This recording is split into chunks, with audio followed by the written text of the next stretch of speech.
Aha! Welcome to Drakenmemoria. For those of you who might be wondering what this is, well, it's Dungeons and Dragons. More specifically, a group of people playing Dungeons and Dragons. So if this is not what you want to watch, well, too bad. There are other live things playing right now. You can always pick from those. It's on the left side if you're watching this on Twitch. But if you actually want to watch this, if you're here on purpose, or if you... it wasn't on purpose, but why not? Welcome, it's a pleasure to have you with us. Even more so if you're back from a previous session and you decided, hey, it's kinda nice, I want to watch more. Double welcome. With the good news, we are finally an affiliate channel. Yay! Which means you can now start to subscribe, you can use bits, you can cheer, all of which I haven't finished setting up. You can do, so try not be annoying with cheers and bit purchase. I haven't had time to make sure that it's properly set up so that you can't spam it for 1 cent. It will be next week, but not this week, so be kind. But hey, don't hesitate. Subscribe. I wanted to say that for so long. All right. I like to feel like most people aren't assholes who just do like one bit at a time. Oh no, I definitely Emphasis on most. 90% of people aren't these kind of people. But you know, there's that one person, and seeing as how we have 52 followers, this means that there's 5 people among our followers who are those assholes. So I feel like hold on, I'm gonna be doing the math on the side while you finish the intro. All right, so, and of course, as always, thank you for Chaotic Calling for rating us usually half an hour in, and Kearney Zittigale for letting us post on their channel. I don't know if it's still relevant. It looks pretty silent on their Discord channel, but hey, if it's there and if you're from there, why not say hi? At least we'll know where you're from. And well, no matter who you are, just say hi. It's always fun to know who's listening, who's watching, and who is actually logged on and can say hi. It's always fun. And it helps the stats. Like I said, I learned that last episode, so hey, just say hi. Yeah, I think that's about it. That's everything could add. So, tell me, Remy, how's the map going? I think I need more statistics. Just like I need to consider like how many people are on the internet, and then. Well, of course, if you consider the entire internet, that's going to be a whole lot more. You know, it's basically 10% of the population that are assholes. So, technically, it's 700 million assholes around the world. That's a lot. Fortunately, they don't all have internet. Oh. I learned something different, though. I'm pretty sure about 7 billion people have assholes. Am I wrong on this? No, they have them. They just don't use them poorly. Oh, right. Okay, that must be the difference. Yeah. I'll get back to this later. Like I kept saying before I was out of job because of the virus spreading everywhere. You know, 1 in 2 person are dumber than the average. If you're arguing about this, then we know which 1 out of 2 you are. Think about it. It's math. My element is heart. By the way, Avery, imagine being number 2. That's all I'm going to say.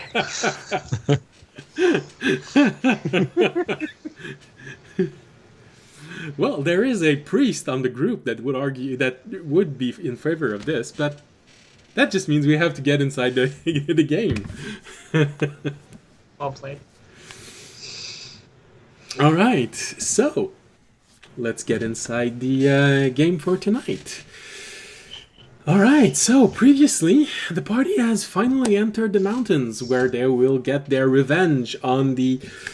Well, part of their revenge at least, but maybe completely, depending on what they do, on the Cult of the Hunter. They know they've established a temple or a base of operations somewhere in the mountains. They have separated in groups, and now they're all trying to figure out where in this huge dead zone where communication with the garden is not 100% reliable and absent at night. So they have just separated with the last adventurers of the garden. They are following Cathan toward a temple. More like an abbey or a monastery inside the mountains where the priests there pray to a god that has helped her god in a few situations before. So she wants to help. Took a caravan, recruited the party to go with her, and now they're all on their way to this temple. It's going to be several days to get there because traveling in mountains, it's not exactly a fast pace. Although for audience who now has a mount that is very comfortable in mountains, he can almost travel at normal speed, even though it's hard terrain. But since he's the only one who can do that, he's forced to wait for everyone else who is walking or sitting in the caravan, who is moving through the path in the mountains. And so they've went through their first day of travel. They all mounted up, rolls were made, and apparently the only thing which accompanied the party while they were walking was the sound of their own footstep, a rock falling from the ledge from time to time. But other than that, the entire day of travel was fairly uneventful and very quiet. Now the night is starting to appear, the sun is slowly setting, and the caravan master has decided to stop, go a little outside of the road, maybe just 10 or 20 feet, and set up a camp for the night, as they still have another full day of travel until they get to the next mountain town. As everyone started to unpack, place the tents, Remy decided that the party would have to sleep in a more secure environment and started to cast Liamon's tiny hut while everyone else was putting up their tents. Cathan decided that she would sleep with the rest of the caravan because she didn't want them to get too worried seeing all of the adventurers of the inside of the caravan deciding to go sleep inside a protected area. So as not to cause too much of unrest, panic, or odd feelings, she decided she would sleep outside of the hut and with everyone else in tents. And this is where we left off. As Remy had just finished casting Liamon's tiny hut, the bubble appeared. The sun is just crossing the horizon, and let's hope that this sound does not cause bad reaction within the microphone.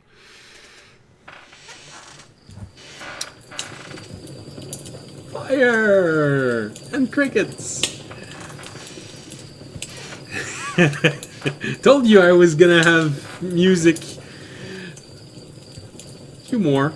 And I think I found a way to make better sounding music for next time, unfortunately. So tonight it's gonna be that.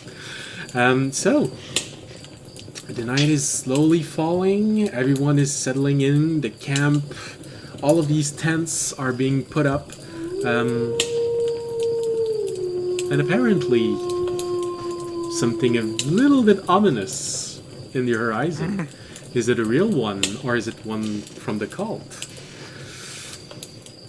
So, as the caravan just steps out of the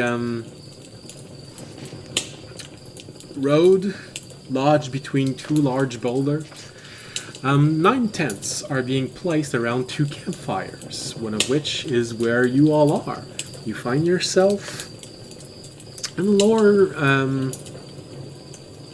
lower right part of the camp, with others who are also just a little bit uneasy. You know, they've heard what was happening here, and you know, but hey, they have a group of adventurers with them, so maybe it's not gonna be so bad. Maybe. So, what do you want to do? Jorg, Remy, Fisher, audience? This is the beginning of the night. The sun has just disappeared beyond the horizon. I mean, I'd send my snow leopard to scout around the camp for the night. Warn me if anything. Are there Attacks. kind of knowledge in nature to see if there's mountain goats around here? Well, since the principal meat in these areas are goats, Good point. there's probably mountain goats, but a lot of them are probably domesticated and so staying near villages. But there could be I some figured I could. wild one escape from the past. If I transform into one, I could probably do some scouting too. Although your cat's probably pretty adequate for it. And the low blows starts this early on. Your cat is probably adequate. Well, I feel like cats for are pretty George, sneaky. that was a compliment. Since that's how audience took it. Jordan went into the compliment, so he didn't mean. I mean, let's think of it this way. Just based on our first interactions with Jorg, we already know that he is not precisely a wordsmith as far as sensitivity to others' feelings. I'll be like, if you want, but I agree. I think probably my cat will have it, and since we'll be safe for the night inside our hut, it's more just to help protect the caravan. And then you can speak to it, right? Yes, I can speak to it actually up to a mile away. Whoa! All right. Well, that's a lot more effective than I thought it was. I thought it would just relay the information. But No, it's Pretty fairly. Yeah, it's a good spell. Yeah. Be a Damn. good companion. You hear Orunak. Yeah. You hear Orunak add to this. Well, it's not gonna be a very entertaining conversation. You know, I don't know if you've often talked to cats, but they have a very limited interest field. Yeah. I mean, hey, there's a resident expert in the very party that you're in right now.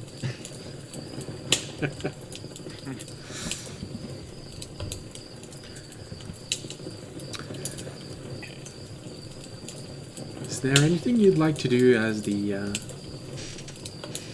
evening sets in? I can't remember if we did this last week or not, or if we got around to it. But Ramy and I were going to try and finagle a stopper. Yeah, I was about to ask if you Files. wanted to do that tonight or not. Yeah, Obviously, I you mean, need might not as well wanna bring get up- started on it. Well, the memory is fresh. Okay. Well, guided by the sound of the owls in the mountains. I know, owls, it's a bit weird, but I only have one outdoor music right now. So Needs more wind. be thankful that they're not barn owls. So Yeah, I'd say to try this, using Remy's knowledge of seeing people use poison, both for in towns or for hunting and poaching, and your own explanation of how it's supposed to look like. He can assist you, and I would let you add proficiency to your roll. Okay. So just a D20 plus proficiency, or with advantage. Because he's assisting you, yeah, with advantage Okay. and proficiency. Like, no matter what, it doesn't matter who rolls it, so... Well, I mean, it kind of matters, but I'm deciding to believe statistics are in our favor. I got this. Don't worry about it. He rolls 2 ones in a row. No, it's going to be like a 1 and a 3. I would cry. No, okay. That was plus proficiency is plus 3 right now, right? So that is 19. 19. All right. Well, you make good headways on this. You start fiddling with this. You start. You think you understand how it goes. Remy's helping you pretty good with how it's supposed to be. And Oh, Draken. yeah. Did that also include whatever ability modifier he was using? Like, what would that be for this? Oh, would I be adding an ability modifier? Yeah, I think for something very mechanic, it would be intelligence. Well, then in that case, that would be a 22. 22. All right. Well, it's definitely coming along very well. You almost get to the point where it's gonna work. You figure out how to fix it on the bottle. You figure out how to make it open and close. Put all the parts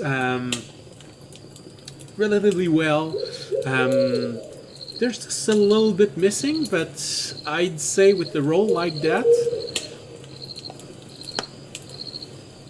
mostly because you don't have the necessary tool, you'd say that maybe one more day of fiddling with this, and the stopper will be completely hermetic. Didn't I got some tinker's tools from the guy in town. Oh yes, that's right. You got them. Oh well, in that case, hold on. I Paid good money for those. was looking at audience character sheet. Oh. Where I feel like maybe you didn't take a second glance at the stats. Just like, wait, what's with this intelligence modifier? Hold up. All right. Well, in that case, since the only thing that's missing is proficiency with the tools, you think you understand how it's made and how it's gonna fit. All that remains is putting it together. You have your blueprint, if you will. You completed it. You figured out how it works. Now, and with the tool that you have, you only need to just put it together. So I'd say maybe dexterity roll this time. Since you have a blueprint, sort of scribbling on a note, you can let Remy do dexterous I was things. gonna ask if I could have Remy do the intricate parts. So I'd say because you have a blueprint, because you have this necessary tool, even though you don't have the proficiency, I'd let you roll dexterity with advantage. Right, let's see.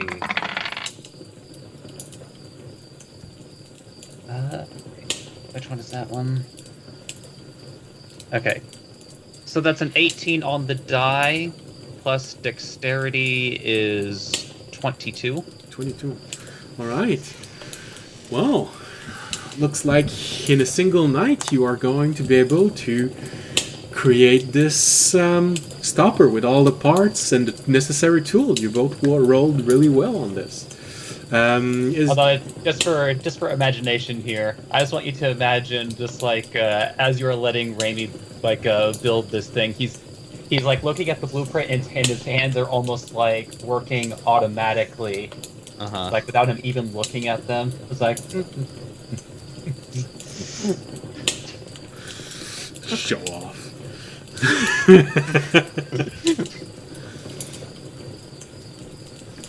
So yeah, with the blueprint that you've made, you just see him look at the blueprint and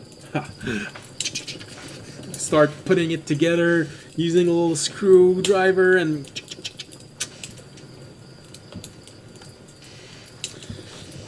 it doesn't even squeak when you open it. Raimi just gives Fisher a talon up. I will return the gesture with his large, not super dexterous stone hand. Raimi's just blinking like, yeah, it was a good thing I built it. Yeah. Audience and Georg, while Remy and Fisher are building this really involved creation of extremely small parts, being very patient and working well with one another, you know. Fisher's showing him, and Remy's making images with his illusions, and Fisher writing it down and replacing everything together, and then finally Fisher just shoving everything in front of Remy, and Remy starting to build this almost intuitively. While they're doing all that, and it's impressive, what are you both doing exactly? So audience, you said you sent your steed. I sent my steed to scout. Alright. Make a perception roll for it. Alright.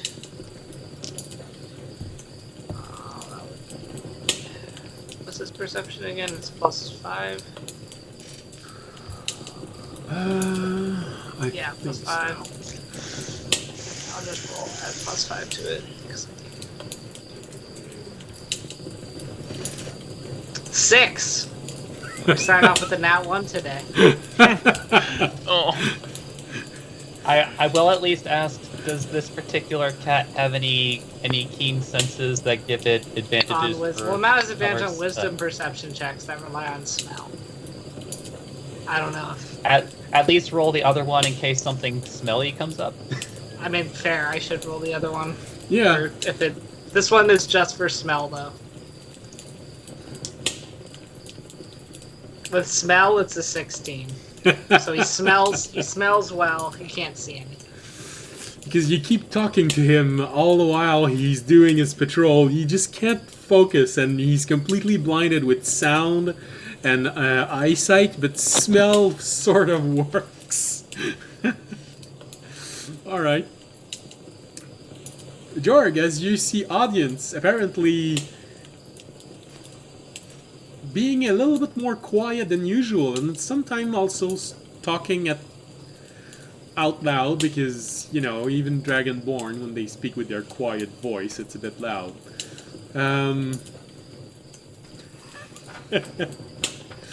Anything you'd like to do? No. He's just gonna watch them make the lid and Hey, no, or that's the not stopper. God damn it. I hate it when they do that.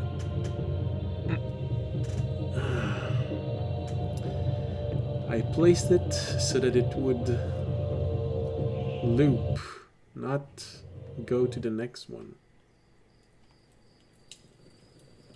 Yeah, it says repeat. Alright. All right. Well then, audience, if you want to talk to someone, there's Orunak.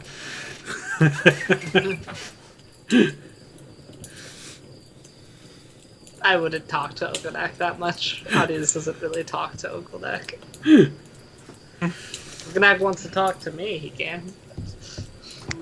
Well, he sort of feels the uneasy feeling you have toward him. I don't have an uneasy feeling towards him. I was being polite, would- but hey, if you want.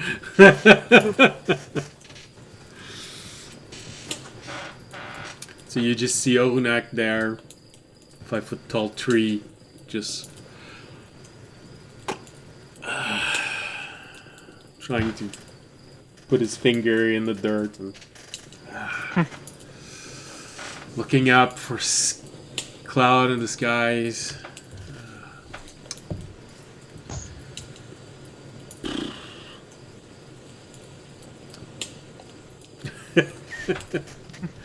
He's just waiting.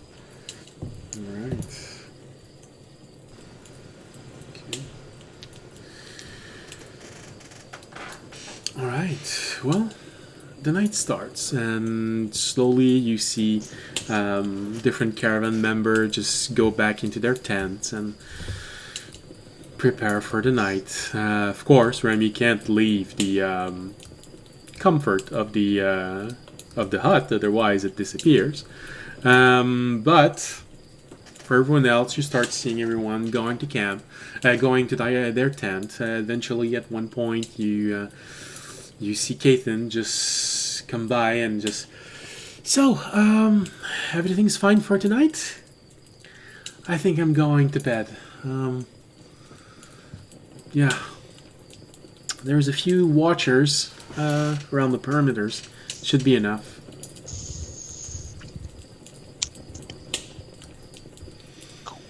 That's good. I think we'll find him tomorrow. I don't know. I hope. I mean, I've come across a lot of resistance while I was here, so orcs, thieves. I even found a nest of spiders. Fortunately, the spiders don't go out and hunt. And I'm not talking about the gold coin size spider. I'm talking about the horse size spider. I figure. Yeah. I imagine regular spiders are not much of a threat. Well, it depends. In some place around the world it is, but in the mountains here, not so much. At least, not that I've seen. Amy just opens up his coat a bit and reveals a bandolier of daggers. He just kind of gestures toward them. Right. Well, I think that's a bit overkill for a small spider. But for a large spider, I think you're going to want something bigger. Alright, well, if that's everything for you, I'm going to go to sleep.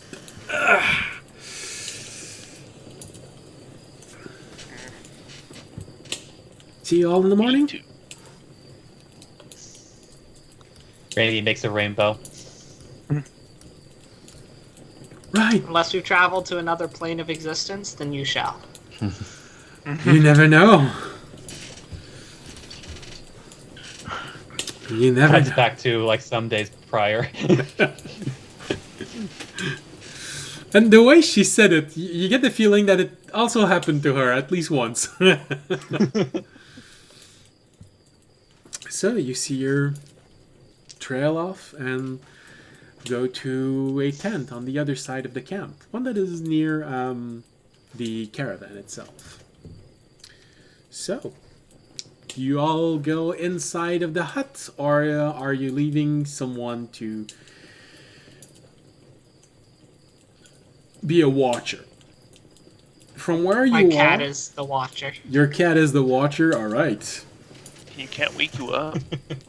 Yeah, I mean, I think he can. He can speak in my mind. Be like, Yeah, and he's audience's mountain cat, so it's probably gonna feel like in his head. I just Also, told him to just yowl. Like, you know how cats will yowl? I just told him to yowl Yeah. really loudly. that'll wake you up. Just bite my foot. I mean, hopefully it's doing the one yowl and not the other yowl.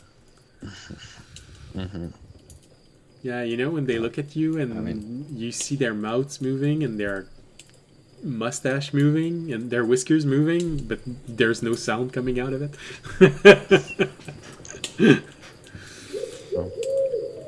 And watch well enough from inside the dome. All right. Well, in that case, if you're keeping watch, make a perception roll.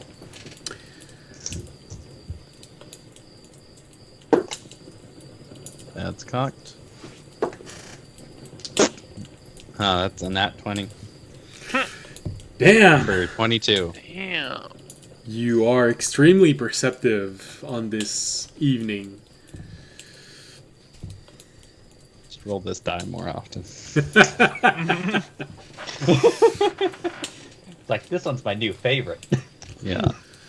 All right, audience, you fall asleep without problem. Remy and Jorg also. Audience, nothing happens during the night that your mount wakes you up.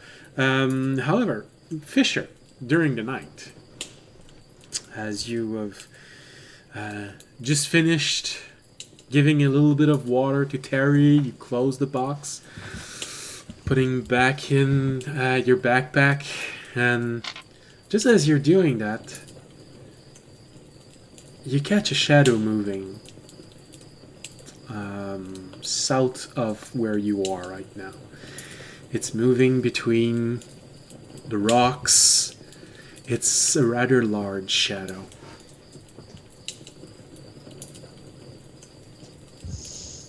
Does it look vaguely the size of audience's cat? And is that the last direction it went? Well, you don't know what's the last direction. It's been several hours, so it's probably moving about. It's the right size, but the build of the shadow seems to not match exactly what a large mountain cat would look like. A snow leopard. The build feels a little more tough than that.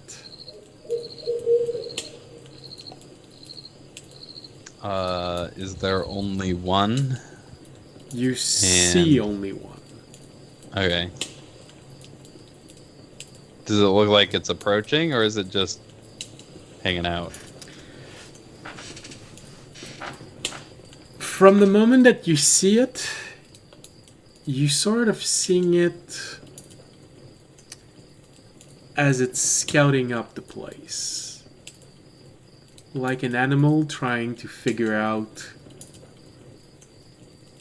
what is the best moment to pounce, to attack. Like a hunter. I will nudge Raimi awake and point it out to him. Remy, you find yourself being nudged into consciousness. Come on.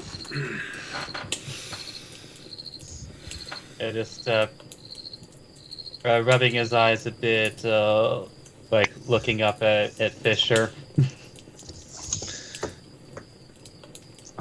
We might have some company.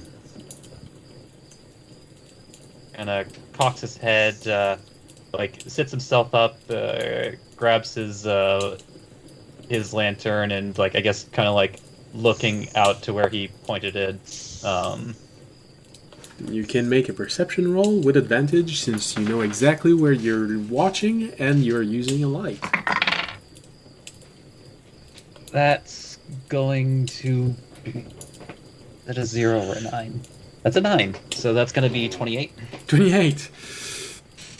So thanks to Fisher pointing out to you where he sees this figure and your lantern shedding light, you get a glimpse of a very large creature, something that is the size of a horse, but looks slightly more like a wolf than a horse. It is slowly moving toward the southern end of the camp. It's moving very quietly, almost unnaturally quietly. The southern part of the camp is where the caravanners have camped up, right? Hold on. I have a map of the camp. I wonder why. A map was prepared. It was like I'm very impressed by how quickly you put this entirely random event together. You know me. I was preparing this ever since you started to do all of your things. I'm a very prepared person. Alright, so I have placed you in the tent that is at F and E 13 and 14. For you, it's actually a dome that is slightly larger than the tent. And I've actually sent the map to Twitch, where you can see where everyone is right now. Is north up? North up. Yeah, I'm talking as if north is up, south, and coordinates are the same. So right now, when you see the shadow moving, it's going from the southeast and slowly moving in circle toward the south. There currently is one watcher at A12 and one watcher at C7, but none of them seems to be reacting. Raimi is going to pull out his short bow and look at Fisher. Raimi, why don't you sneak around camp and let those on watch know there's a dire wolf out there. And try and keep an eye on it. We've only seen one, but there may be more. Probably best to not reveal that we've seen it yet, and I'll wake the others. Raimi is going to point his finger up at the dome and then question mark. Oh, if you leave, it goes away. Right. Well, I mean, if you want to stay in it, you can message, right? He nods.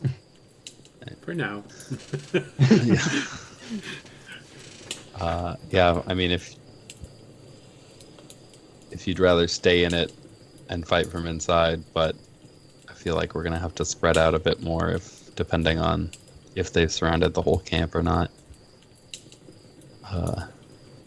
But I'd say message those on watch and Cathin that there's a dire wolf out there. Looking like it's getting ready to attack. Amy's going to look at Fisher, look at the sleeping audience and Jorg, and he kind of looks at you, gives a nod, and then does step out of the hut and starts sneaking about. Right. So he does let it dissipate. Right. And then I will shake Jorg and audience awake quietly, if possible. As quietly as as soon you as can. they kind of come to consciousness, just go, shut up, don't say anything. Even as quietly as you can wake up audience. Yeah. Audience and Jorg, If I you rolled a are nat being one, I would've missed. nudged into consciousness by Fisher. Alright. I'll be like, what's up, Fisher? Quietly. It's at There's a dire wolf morning already. to the south. Oh. There's only one that we've seen so far, but there might be more. Audience will go give instructions to his cat to quietly try and go check out the location that audience pointed to. Right. that- As in stealthily? Yeah, and I can roll a stealth roll. Yep. It's also +5. Actually, is it with advantage because we're in a mountainous terrain? It might be.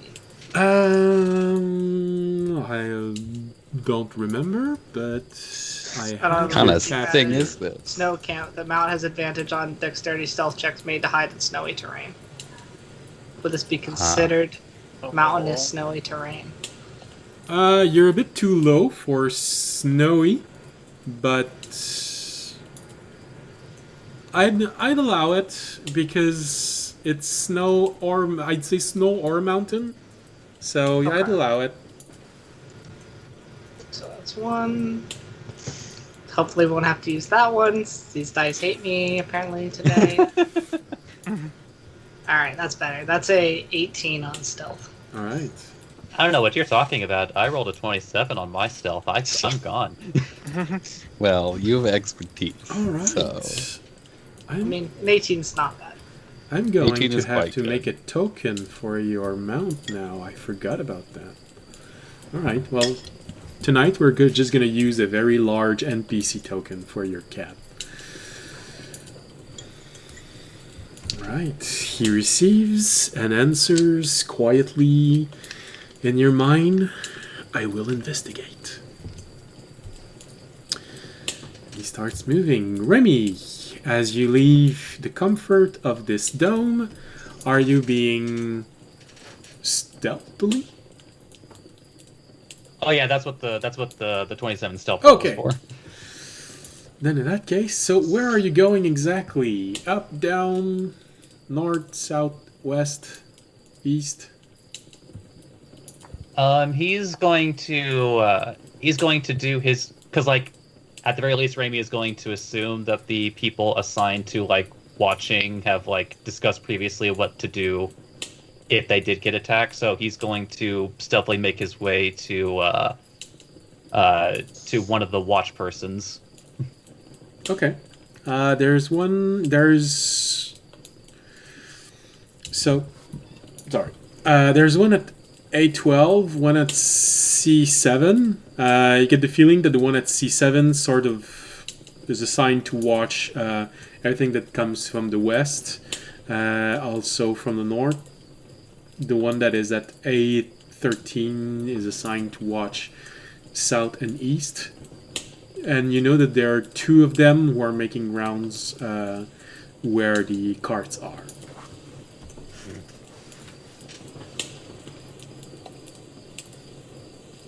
All right. So yeah, and we found that the the creature was making its way toward the southern end of the camp, correct? Yeah. Yeah. So yeah, then he's going to sneak his way over to the guard at A12, Okay. since it's easier to point it out to the one that's supposed to be on watch for it. All right. While that is happening, Jorg, or is there anything you want to do?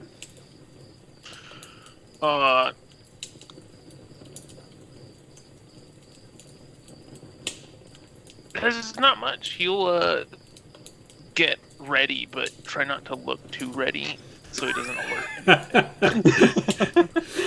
He wants to look ready, but not too ready. A casual ready.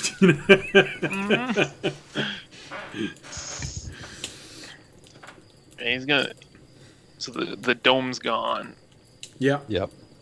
and he's just gonna keep an eye out for more of them. All right.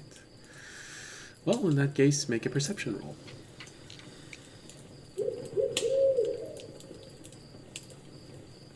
Ooh, 24. 24, alright. Alright, you start watching outward.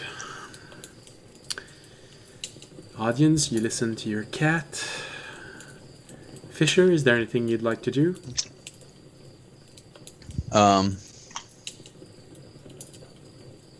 Yeah, can I still see the one? Well, you've talked to a lot of people. I'd say you'd have to make another perception, because between that moment and now, you've talked to other people, you've stopped watching it. It's gonna be worse. That's 11. 11. Unfortunately, you know where he was going, but you've lost track of it.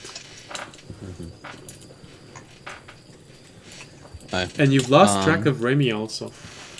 Yeah, that's not surprising. That always happens. I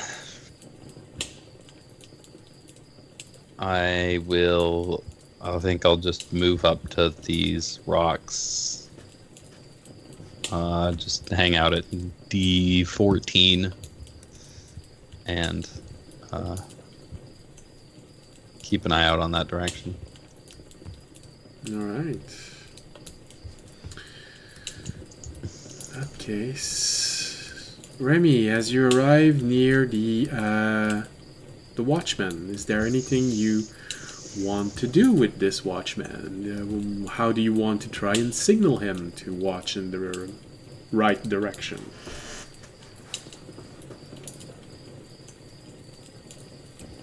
So...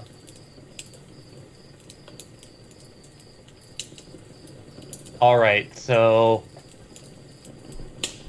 Raimi is going to tap him on the shoulder, but he's going to prepare to muffle him if he tries to scream. Okay. You are fortunate, it is a dwarf.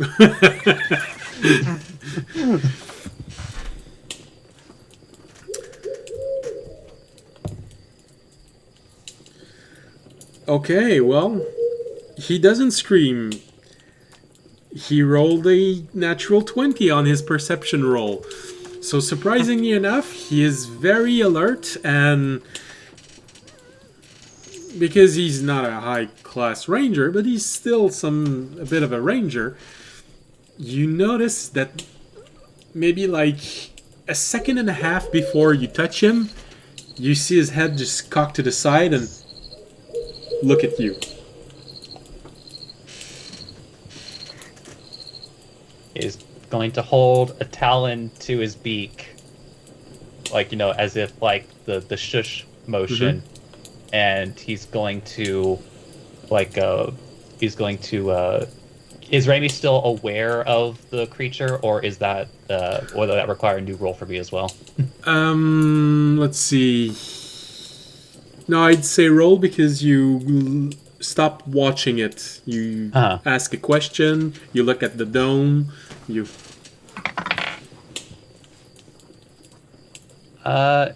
Not as good. Only an 18. Okay. Currently, no, you can't see it, but you know that it's in the area. Judging from the speed at which it was...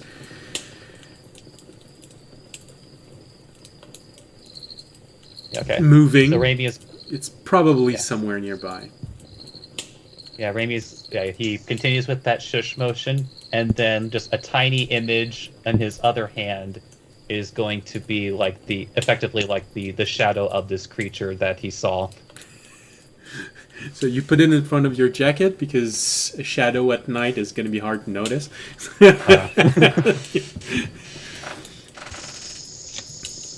You see the Watchman just give a silent nod and take an arrow from his quiver and notch it, but not draw it, and just look around carefully. Audience, after maybe 2 or 3 minutes, you hear from your mount, I can see 2 of them moving from the west. Audience is gonna look over at Fisher and Jorg and hold up 2 fingers and then point in a westward motion. He wants the 2 of us to go west. No, you idiot. There are 2 that way. Oh, that makes a lot more sense. Jorg doesn't have much of a military background. You sure? But then suddenly a green-skinned woman on a broom starts flying from the west. So if you can't find me, look to the western sky. That's not weird at all. I see that in my dreams every day.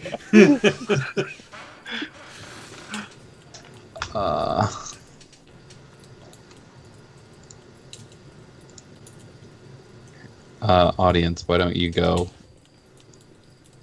check out that side, Okay. and we'll stay over here. Okay. I'll tell my cat to keep an eye on them, but remain hidden, and I'm gonna walk over towards the western side as well. Where exactly would you like to go? I mean, is there a guard over at the western side? You get the feeling that the one at C7 right now is the one that's watching for the west. He sort of make Alright. patrol along the large rock formation. I'll walk over towards him. Okay. As you get to him, you see him. He's sort of watching, sort of like someone who distractingly saw something in the shadows and suddenly begins to, but not taking it too seriously either. Alright. I'll kind of lean into him quietly, and I'll be like, "There are 2 direwolves right now stalking the camp. They're right now on the western side, towards your area." Oh, really? You sure? Yes, I'm sure. My cat is watching them now. This week. Oh, maybe it's something that I've seen. You look at him squinting a little bit. Then this is when you start hearing a little bit of rock falling. As if someone has just walked over a few loose rocks and just... This one's coming from the south. Actually pretty close to where you are. It feels like it's just on the other side of those boulders making its way. Remy, you hear the same thing with your stupid high passive perception. I'm gonna mention to my cat that the 2 wolves on the west look like they're about to attack. Come on.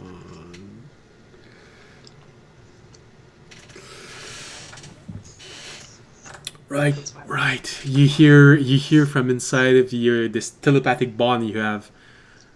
I can see one moving toward the carts.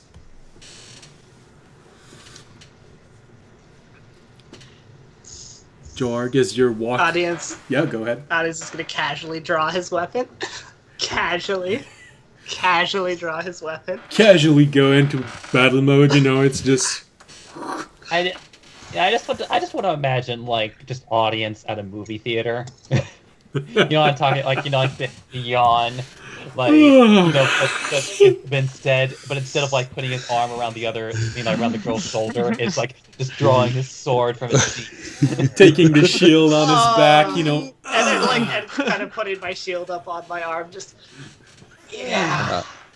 ready in an action to attack anything that comes within his range. Casually. All right. And then also very casually, do I do this? Do I let them know that I know? that they know that they. Yeah. I guess I'll say something that maybe wouldn't give it. Let's see. I'd say, Fisher, I forgot to tell the cleric something. You might want to wake her up. Fisher is kind of a long way from you. He didn't follow Yeah, you. no, I'll shout it. Okay. I'll shout it.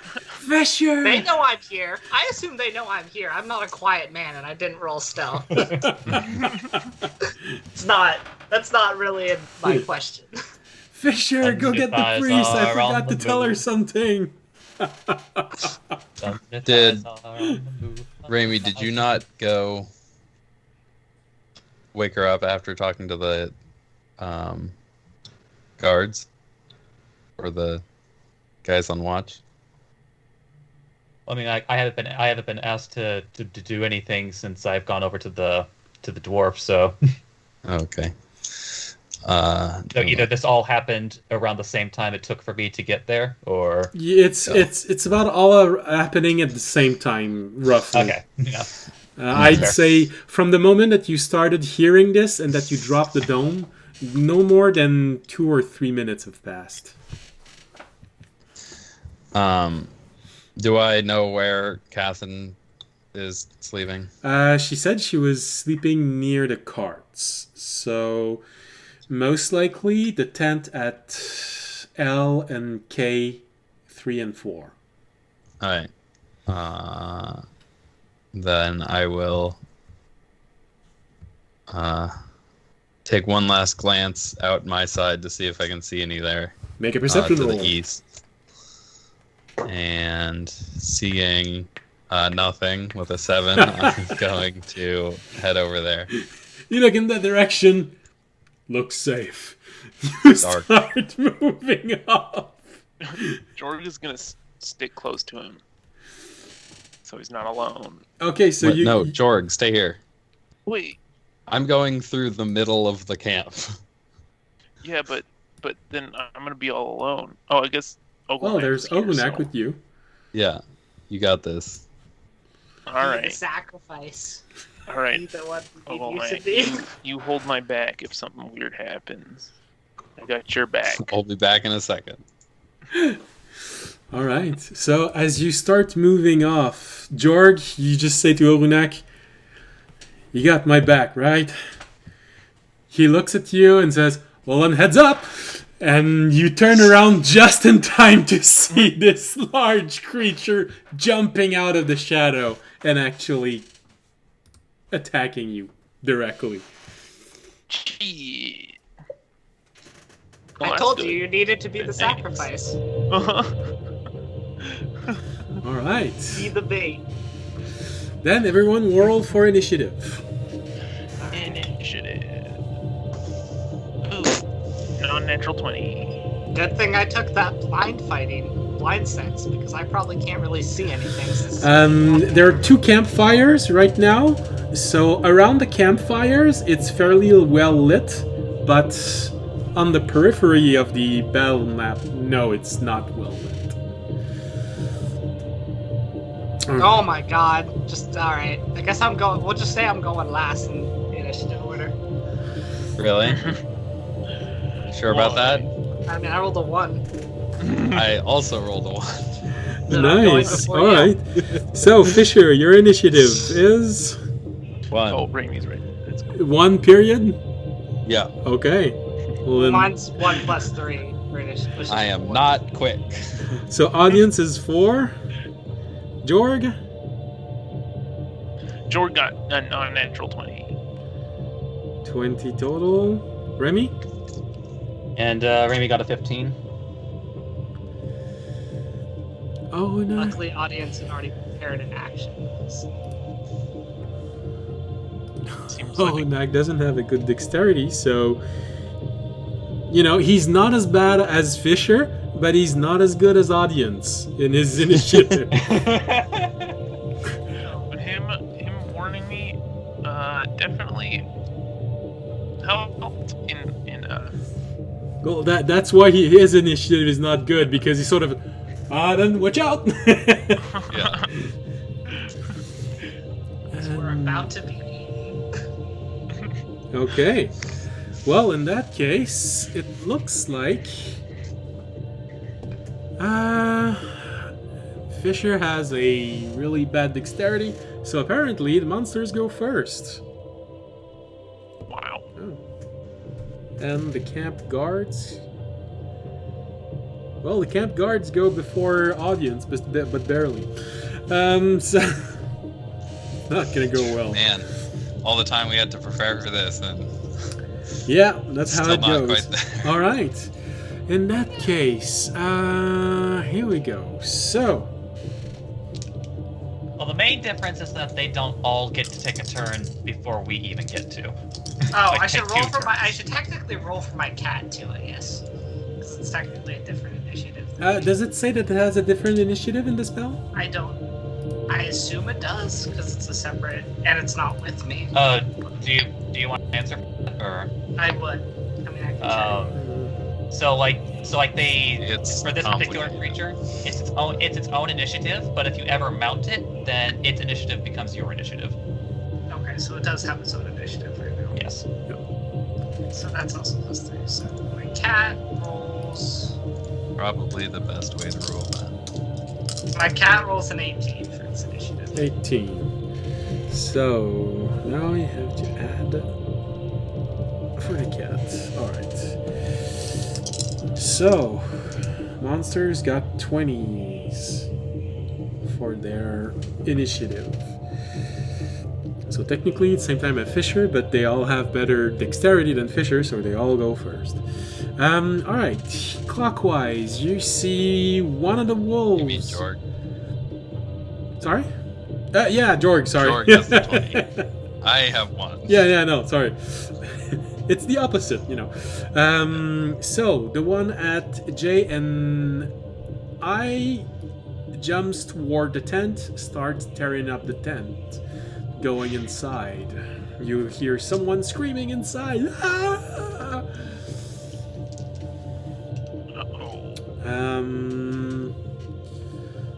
When you hear someone screaming in the north, your cat Oh, audience. sees. I thought audience was all the way over on the other side of the camp, not No, but I placed 20 him. feet farther. I placed him just beside the other guard because he said he had just talked to him. You hear screaming from the north. Your cat audience sees one from the west attacking someone that is in front of the northernmost tent. The one that is in front goes right for all of you. So the first one to attack would be audience, and then here. Alright, so they're all placed. So, audience, you have one attacking you for a... Because I readied an action to hit anything that came within my range, do I get to hit it?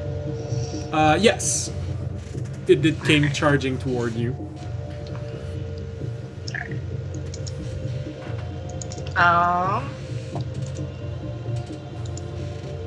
This is why you casually draw your sword, everybody. Yeah. I remember. Okay, that's gonna be +8, so that's gonna be a 20 to hit. 20 is enough. Alright. It's gonna be 6 + 5. It's gonna get hit for 11 damage. This attacks me. Alright. It hits. The hit is not overwhelmingly devastating. It does react slightly to it. One thing you do notice as you're hitting it, however, it doesn't have defined features. Doesn't have Have I seen this before with any of the other hunters, dire wolves? Not so far. It looks like a dire wolf, but it's missing the refinement of the features, as if it was a shadow of a dire wolf.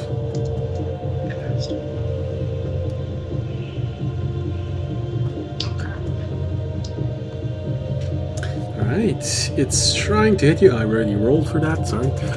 It's trying to hit you with a 24. Yeah, that'll hit.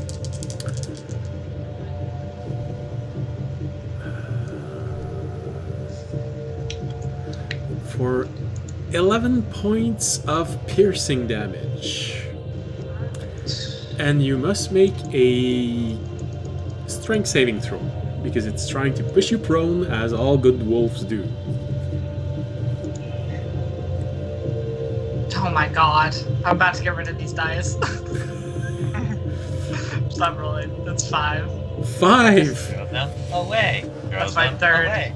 Nat 1 of the night. Goodness! Oh. Well, then Damn. that means that you are pushed to the ground, prone by the wolf.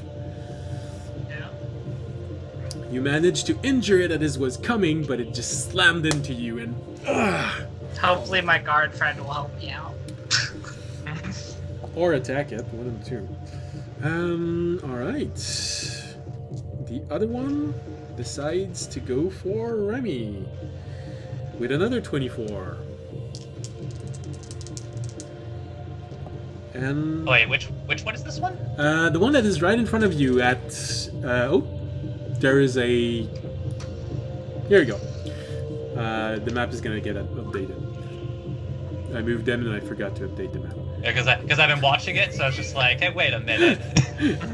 Although I will ask, like, did my stealth break?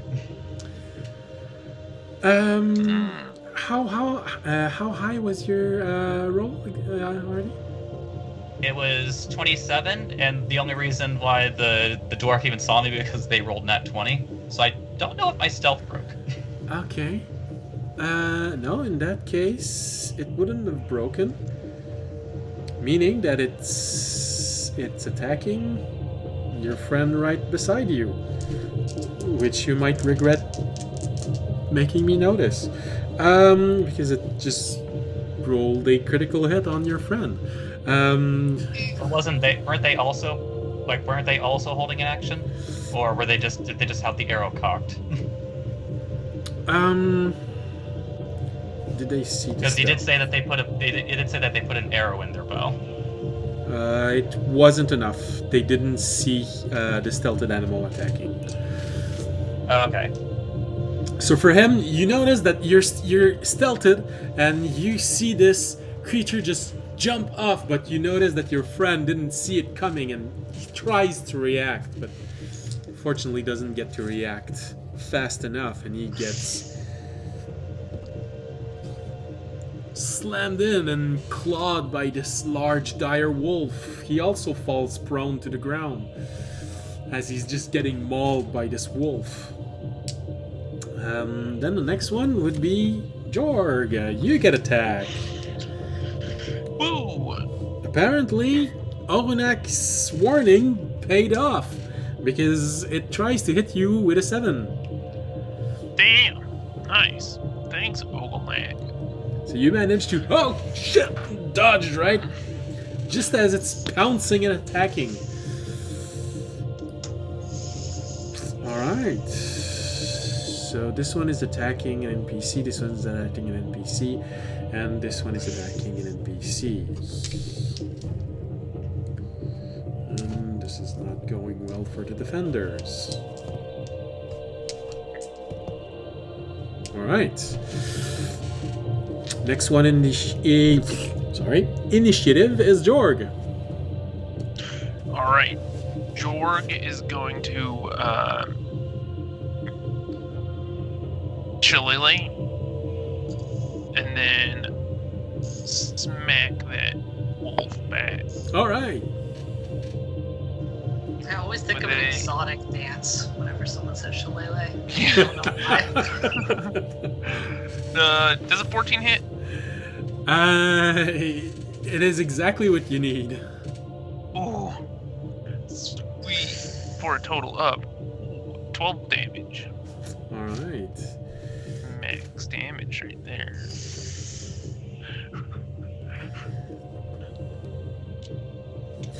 Alright, as you just dodge this, you take your staff and you manage to connect as you hit it. It's going right by you.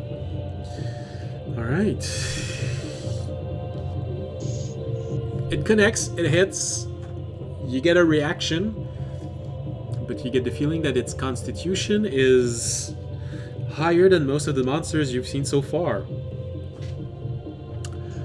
Alright, so next one in the initiative is Audience's Snow Leopard.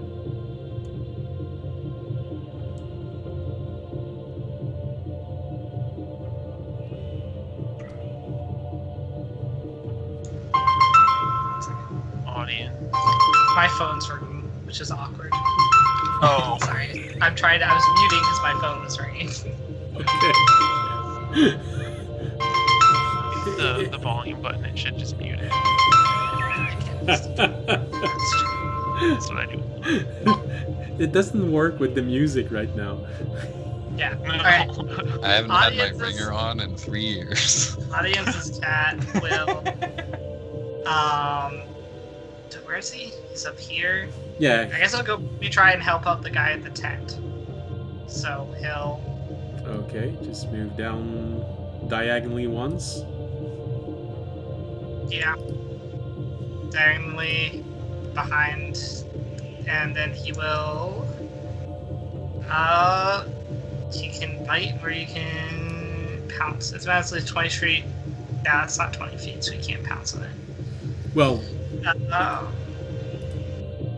right now, Yes. you weren't in combat when you started. You could have taken a running start. Yeah, I guess he'll go and pounce on it then. Okay. And then he'll try and claw it to see if he hits, which is +4 to hit. Okay, so that's gonna be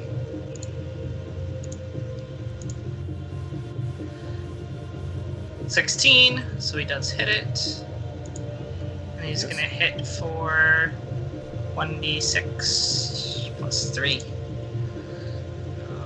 So that's 8d6.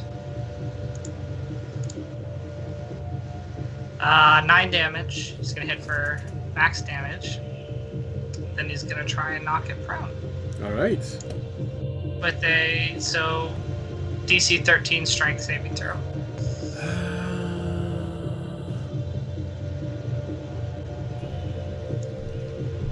13. So it does succeed. Alright, so it tries to push him down, but it doesn't succeed. It rights itself. And we have a conflict between a large cat and a large wolf. It's like, My cat will definitely lose, but it's like cats and dogs.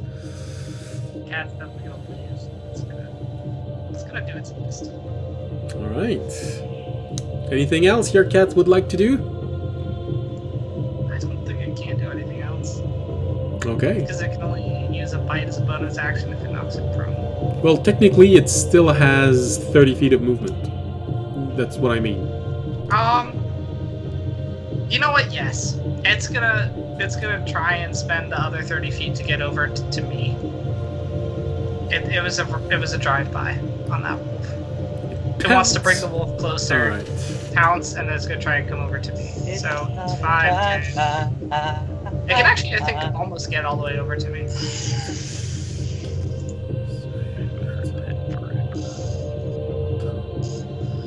Well, it... Alright, Yeah. so you won't have it move... Well, if it's going from the outside, no, it doesn't have enough to reach you. No. But it's halfway there. Yeah. Nah, it's just coming around the outside. It's like halfway. It'll be able to get there the next turn. Alright, well, since... It's also trying to get the wolf to follow it and leave the NPC alone. Alright. Well, in that case, it's gonna take its reaction to try and hit you as you leave.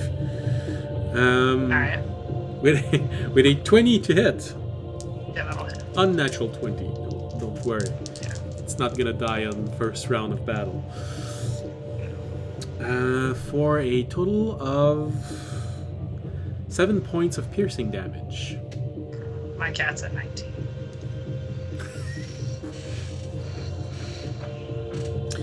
Alright, so that was your cat, and we go down to Remy.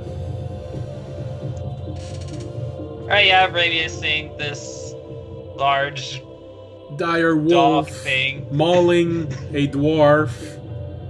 You hear him scream. "Ah! Ah!" Well, you know what? While he's distracted, Remy is going to stab it. Go ahead. Technically, it is engaged with an ally that is right next to you. Oh, plus I get advantage anyway since I'm still currently stealthed.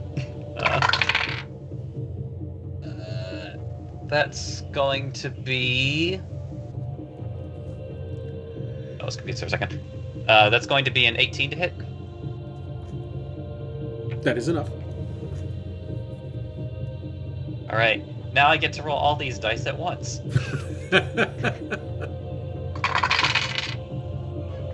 Alright, so we're looking at 13, 19, 22 points of piercing damage. Good lord.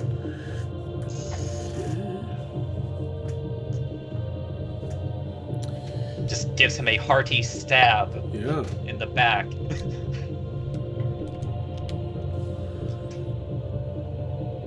Well, he definitely felt it.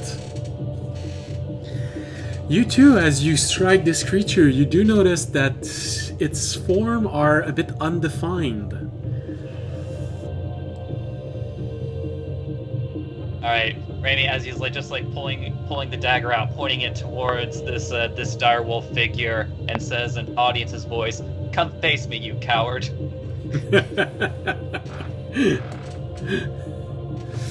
And ends his turn. Alright. Oh, that's awfully brave of Remy. Okay. Now it goes to... He's saying it for the dwarf's benefit. It goes to the defenders. Alright, so a lot of the defenders were currently sleeping. So apparently a lot of them are waking up.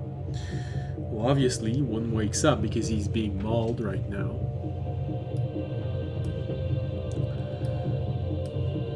Alright.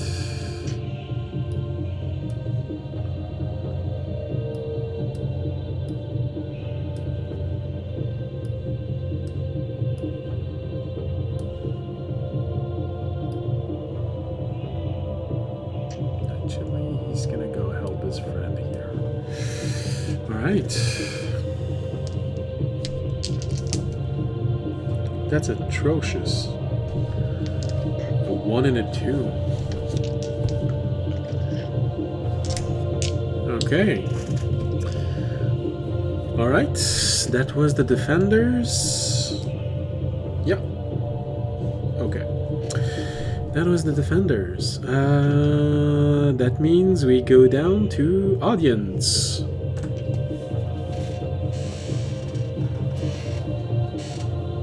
Alright. Audience will hit the wolf in front of him. Go ahead. Well, you don't have much of a choice. You're prone right now. Actually, I guess I'll use half my movement to stand up first. Okay. Or try and push it off. Unless it's grappling. Is it grappling or did it just knock me prone? No, it's just prone. Okay, then I will, use half my movement to stand up and then hit him. Okay. Go ahead. Oh my god. These dice are killing me a little bit. That's gonna be a 12. 12 is not Fine, enough. Surprised by the fact that it managed to knock you prone, you have a moment of hesitation, and unfortunately, that's all it needs to dodge My out of the dice way. rolls have been 1, 1, 3. Wait a minute, I know what happened. Andre, did you swap yours and Sam's dice? No, I started. No, the problem was I started rolling virtual dice. I need to go get my physical one. Oh. So, I believe paladins have 2 attack at level 5? Yeah, I do. Right, I do. Okay, thank God. Maybe I can actually hit it. I can't hit it. Okay. Because that's going to be a 10 plus 8, so that's going to be 18. 18 is So enough to hit. That'll hit it. Question is, am I using a Divine Smite?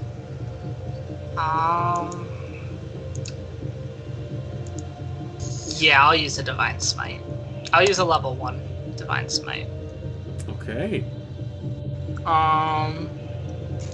Smack it for an extra 2d8, so we're gonna go, let's see, d8, then we roll, I should have added 3. Okay, that's my regular attack, so that's 1 plus, actually no, that could be one of the, Divine Smite, so I'll do it differently for my regular attack. Okay, so your normal attack does... Okay, that was for terrible rolls too. My normal attack does... Those were all terrible. So my normal attack does 11. Wait, that's to hit. That's not the damage. I'm sorry. That was not right. My normal attack does 7, which was even worse. 7 plus 4. So I got 11 damage off my Divine Smite. That's like, I think, my worst Divine Smite I've hit this entire campaign. Alright. Well, you hit it. It's not a good hit, you know. You're still a little bit destabilized by the fact that he managed to knock you prone.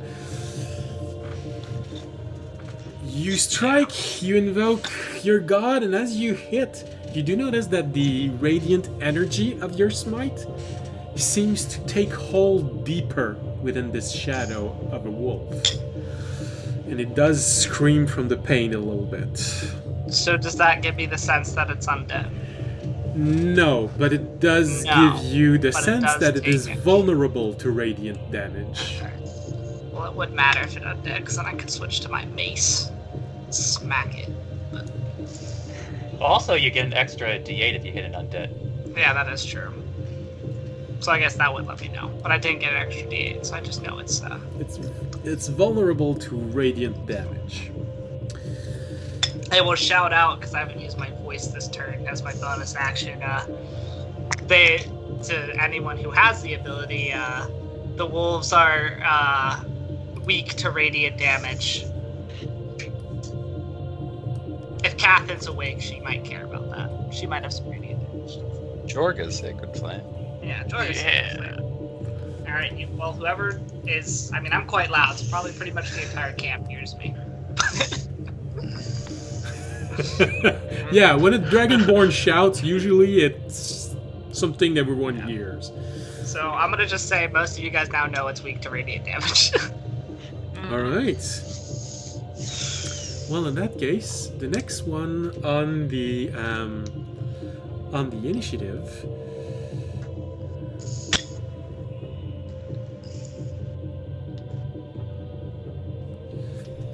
you hear coming from somewhere in the camp. Got it! Orenak responding, and you see a beam of light appearing in the night sky and just falling close to where he is. Jorg, you see right in front of you a moonbeam just go.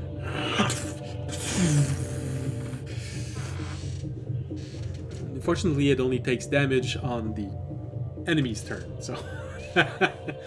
But right now, you see the wolf right in front of you being bathed in this radiant energy coming from high up, and it is 40 foot high. So, audience, you see this moonbeam appearing in the sky after you warned to use radiant. Got it.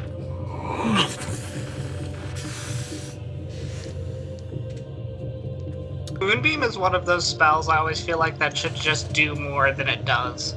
It looks so cool and epic, and then it does like no damage.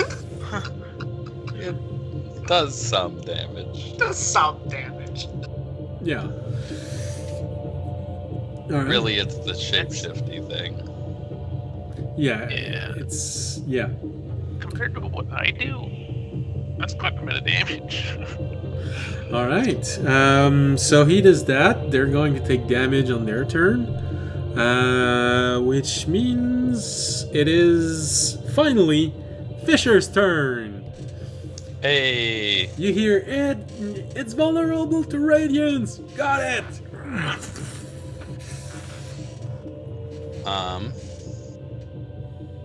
Well, then,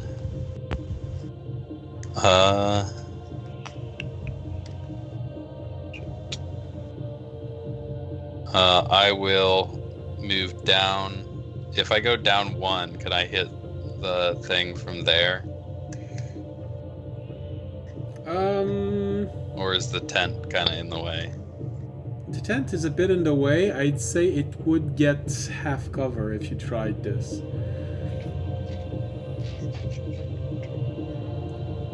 Unless you take one attack to hack at the tent.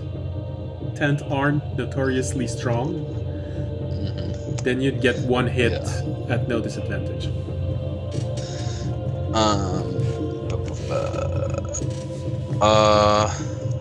I will. I'll just go down 1 square and first I will use bonus action to cast Chromatic Strike and use my fancy new stopper thing to open up the acid vial and use acid with Chromatic Strike. Okay.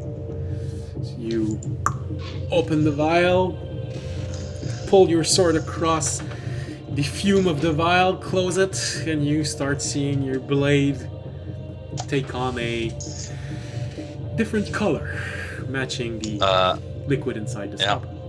And then I will, just with the tent in the way, take 2 attacks at this wolf. Go ahead.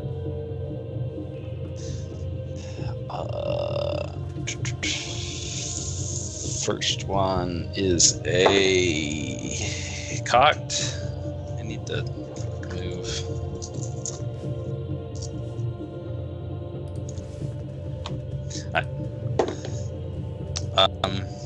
18 to hit. I believe this is enough. I'm just checking because I'm not sure if I'm mistaking half and 3/4 cover. I want to say half is +2 and 3/4 is +5. Yeah, that's It's +5. I think that's what it is. Yeah, it's +2 for half cover, then +5 for 3/4 cover. Yeah, all right. So it is enough.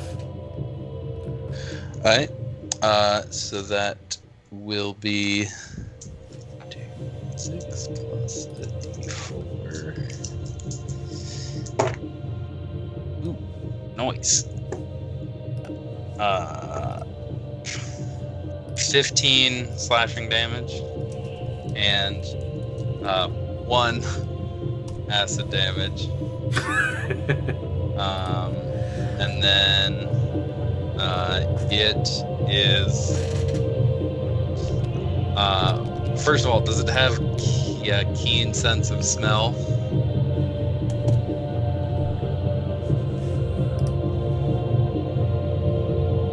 Yes, it does. Okay. So it is, first of all, it's blinded until the beginning of my next turn, and then it has to make a con save or it's incapacitated. Constitution save. Yeah. Total DC. total 20. Okay, yeah, that saves. Okay. So it's just blind. And then I'm gonna attack it again. Okay, go ahead. That blow managed to hurt it. It does look hurt. That's a nat 1. Oh. It's the tent. It's getting in your way. Does that make the tent no longer in my way? No, if you want to force something, I guess it would be the tent starts falling and then it's on you and you're just and you just see fissures form inside going Sounds about right. Do not want. Alright, we go back to the top of the initiative with that. Alright, well, the monsters go first.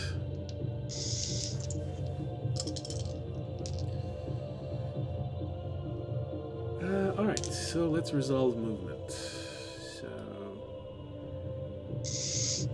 he goes there. He's good there.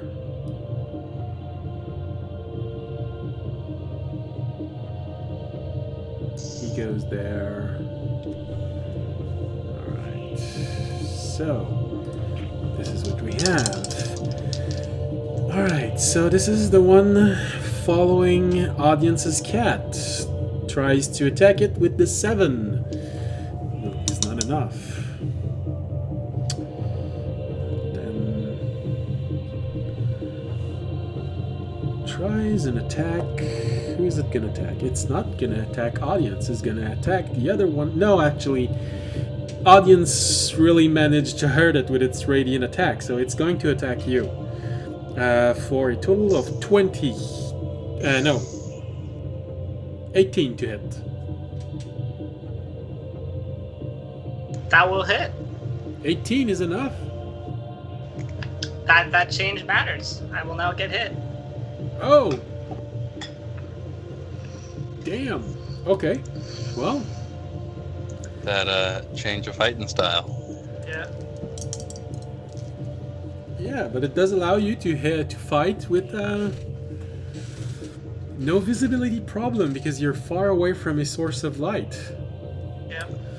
So that helps in this department. Alright, and so you again have to make a strength saving throw, and you are hit with 10 points of piercing damage.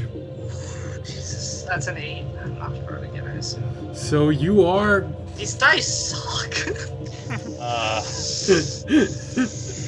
Just throw them away. They're virtual. I can't throw. Look. Look where You I'm have, rolling. just open your recycle bin. Drag the dice I am changing my into dice. the recycle bin. There's where On am I changing changing them it? on D&D Beyond. There you go. Yeah. Alright, well... For the one that is to the south, seeing as Remy and Fisher are the one causing it the most harm, it is going to attack Remy because it's the one that is the most visible to him.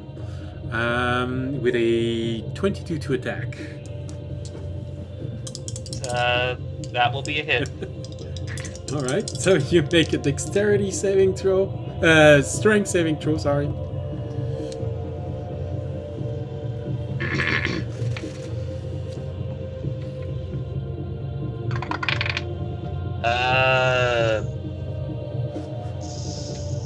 That's going to be a 14. Oh wait, no, excuse me. 15. I forgot that I had this one. Alright, so let me check this. Strength, I said, huh? Oh wait, did you not hear anything I said just now? No. Okay, yeah. So I briefly lost connection. Okay. I was saying that's a 15 for me. 15 in total. So you literally have half the strength of audience, but you manage to stay up as this beast is wailing on you. It's only partially mitigated by my ring of protection. Oh, that's the whole. That makes the whole difference. All right. But how much damage was it? 9 points of piercing damage. Raimi uses his reaction to uncanny dodge to take half. Oh! Then You take 5 points of piercing damage instead. Just a minor injury. Yeah, just like remembering his new training, just like manages to duck just a little bit to not take the full blow. Alright. The one attacking... where is my list of spell? Here it is. It's Constitution saving throw.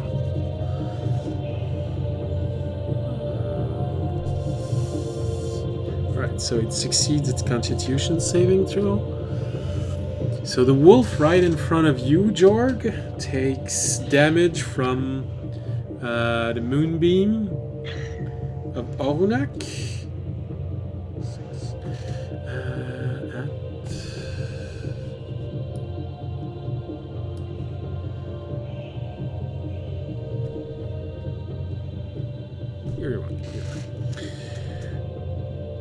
But it's because it's vulnerable.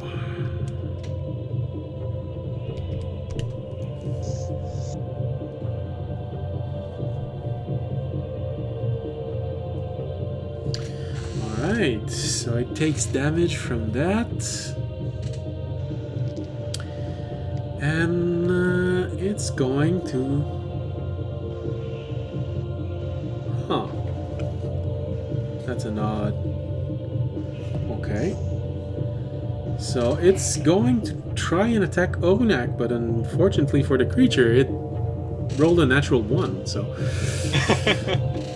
It is too in pain by the beam of light falling on the ground. You see the smoke coming out of the poor shadowy beast, burning up alive, trying to maul Orunak, who managed to dodge out of the way. Alright. Then this one's attack. You hear scream. Ah! A defender has fallen. Not a defender. They've done so much. I'm sorry, is that me? Another defender has fallen. My question is, where's Catherine in all of this? Well, technically, you're not sure, but she appears to be in the tent alone with the orange direwolf. Oh, okay. So she's having her own private battle. Yeah. Yeah, basically, that's what happens when I get their initiative. So, alright, so Jorg, you're the next one. Alright. Hopefully she'll be alive when we find her. So Jorg is going to cast the sacred flame on the one that's also in the radiant moonbeam. beam of energy right in front of you. Yeah. The column of radiant energy. Yeah. So he's gonna be now engulfed in two separate ghostly sacred fires. Unless he rolls. Yeah. yeah.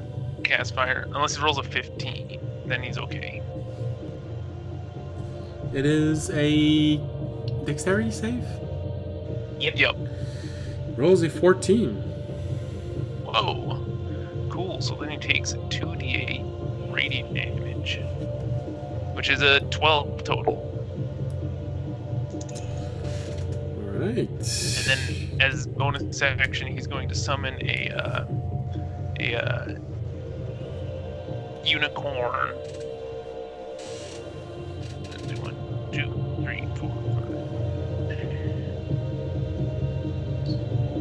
5. On top of the tent, on what is it? E9. It's weightless, so I think it's weightless at least. Okay. So I think you can just Isn't it spiritual? yeah. It's just I think it's like a totem, so it's just a I believe the term you're looking for is incorporeal. incorporeal, exactly. Yeah. Just lurk up there. Except not menacingly. It just stands there in a Yeah. pose. I mean, you say that though, but I actually have encountered a very stubborn and very menacing unicorn. So that's the one I Oh. picture. It's not such a nice totem for you. Alright, so... Sorry, this is a different one. what is the range of this? It is... 6 or 30 30 feet. feet. Yeah. That's its aura range, and I can cast it within 60 feet.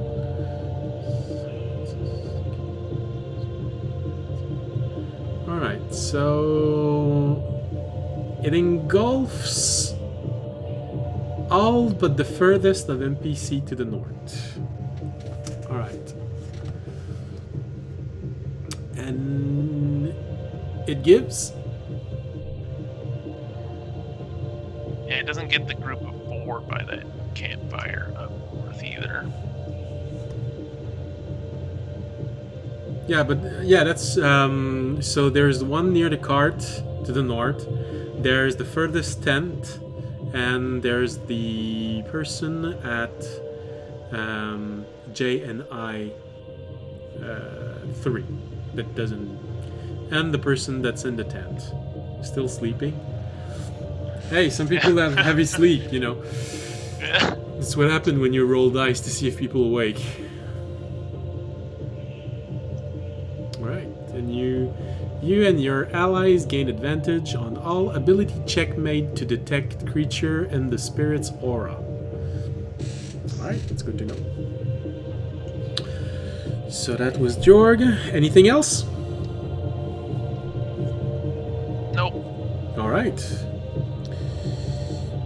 We go to Audience's Mount. Alright. Audience's mount will continue to run to me. And then we'll pounce on actually, not the direwolf it was fighting, but the direwolf fighting me right now. Okay. The other one will get an attack of opportunity with a 15. Yeah, that'll hit. Jeez. 12 points of damage. Okay, the cat's down to 7. Cat gets bit right as it's leaving the range. A hefty bite in the leg. However, it will get advantage, or it should get advantage, because that should be a flank now on the direwolf, Yeah, definitely. which is nice. So it will roll a. What's it? To hit +4. So,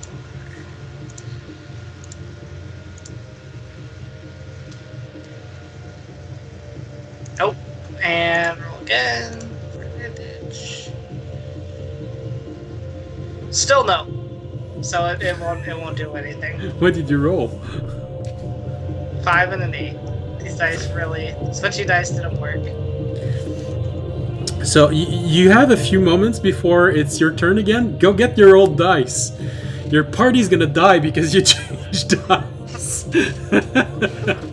I mean, that's my cat. It can't do too much anyway. Still. Still.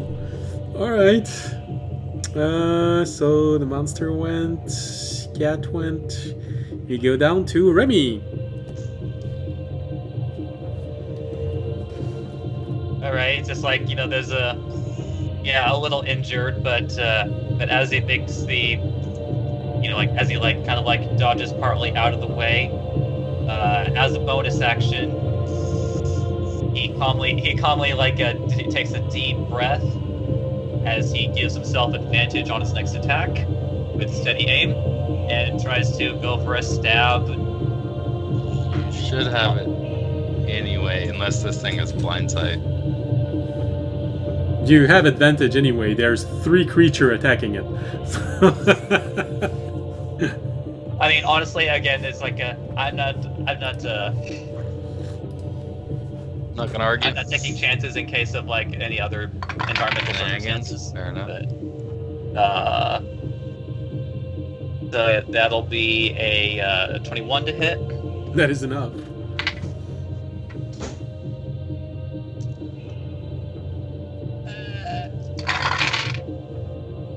That's going to be. Lighting's a bit bad here.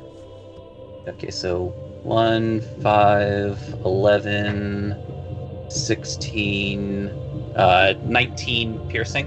19 piercing. So it's the one here. 19. Alright. Hey, that extra D6 adds a lot. Alright. It definitely looks... Well, it's acting as if it's injured. You're not sure if it's actually injured. Or just because it's a summoned animal. But it's acting injured. Yeah, and Raimi is still staring it down, just kind of like tossing his dagger back and forth between his hands, like he's ready for him. Ending his turn. Okay.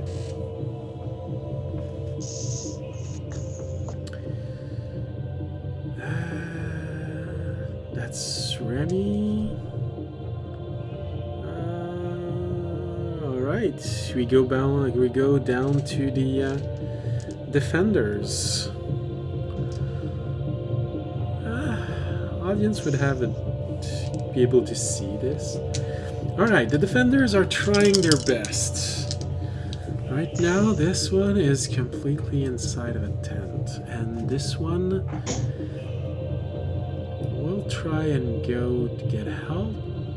This one here is going to try and intercept this. He just woke up. He's going to try and defend. He is making his way here. This one is inside, attacking the one here. Alright. So, this is what the defenders do. Well, that's not good. Okay, this one hits. Come on, man. Oh, natural 20 for him. Cool. Alright, so...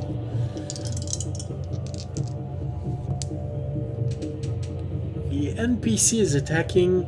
the NPC attacking the... your NPC, your friend, attacking the one inside the tent. Oh yeah, I should... Alright, so here's how everything is. So technically, this one you shouldn't be able to see anymore because it's inside the tent.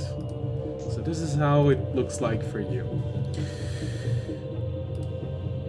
Alright, so the one attacking the orange one that is closer to you where you were camping does manage to land a hit. A good one. There is the one that is on the ground near Remy, who also managed to land a hit. Not much of a change, but hey. It's getting injured. And there is the one chasing, the wolf chasing audience's mount that is suddenly getting attacked by an NPC. Alright. Alright, so this is their turn. So this is the defenders, and we go to audience. Alright. Audience, from your perspective, it's hard to see, but you do notice that the northernmost tent is starting to glow with a holy light inside. Alright, I assume Catherine got it covered over there. you know, she's doing her thing. I'm doing my thing. He's Both raining doing our heaven fire in things. there. I'm gonna try and actually hit this wolf now that I have advantage. I hope you have Cat. advantage because there's 2 NPCs, your cat and yourself, trying to hit it. Yeah, so you know, we're really trying right now. So Please, audience, please. that will hit because that's 14. But I'll roll to see if I can get higher. That's a 6. Still a terrible roll, but it will hit. It's enough to hit. Yeah, that wouldn't have hit with the 5, so with the still hit. I haven't got over 10 today. And then, you know what, screw it. We'll keep using Divine Smites. So my first hit, I'll Divine Smite, and we'll roll for my first hit. Let's see. Oh, hey, well, for my normal attack, I rolled 13, and then on my other attack, 2. There you go. I'll roll 4 and 1, so that's 11. So, wait, why does it say 7 plus 4? Because it's 2d8s.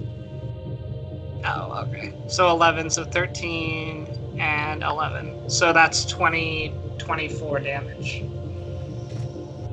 Okay. The 11 being doubled because of... The 11 being doubled. Yep. But. And then on my next attack, I'll attack again. It looks pretty injured. The image in front of you seems to be losing its shape. That's good. I rolled a advantage again because one of those wouldn't have hit, but my other one definitely does. So, and I will, you know, we'll use a Divine Smite again just to make sure it dies. Die, motherfucker! Die, motherfucker! I have spells. We're okay. We're gonna roll D8 plus 5, which is 6 damage, which is great. Then we'll roll my 2d8s.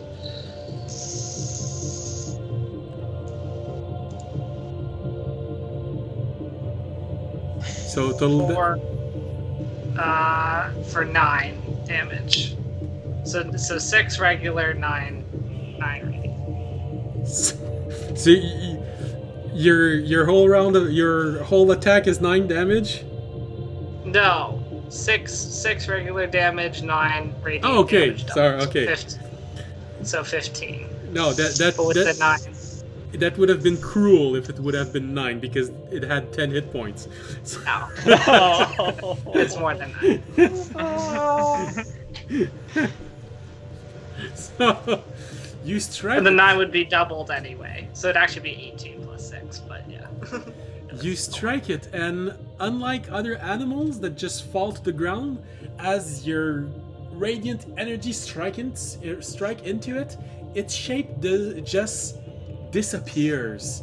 It bursts into small motes of shadows, which then turns into smoke, and there's just nothing in front of you. Nice.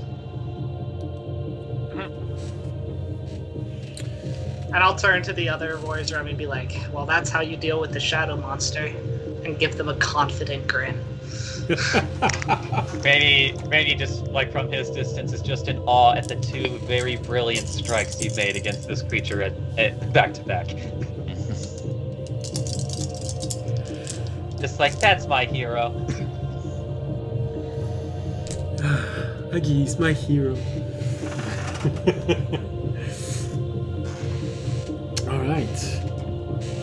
So, we have one last there. Alright, that is audience. Now that means it's Ohonak, who is still focusing on his radiant attack, and unfortunately the save is still too high, so it's 2d10. Oh wow, that's actually a pretty hard hit.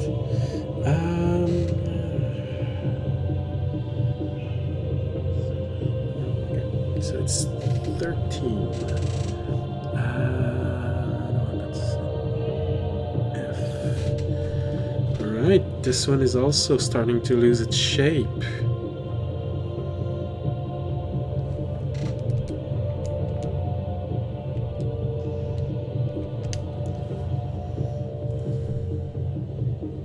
Alright, the one in front of you, Jorg, is starting to lose its shape. You see it starting to flicker and trying to maintain itself.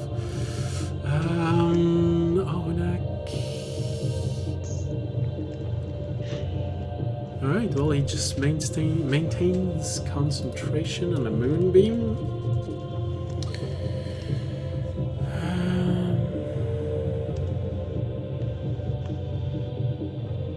And he will just use its vine whip to attack it, trying to finish it off. Oh yeah, that's... Apparently, Orunak uses the same dice as audience right now. So the whip goes wide and he doesn't manage to finish off the creature. But it is smoking, losing its shape, and not having a pleasant time. Alright, so that's Orunak. And finally, we have Fisher. Well, I'm going to,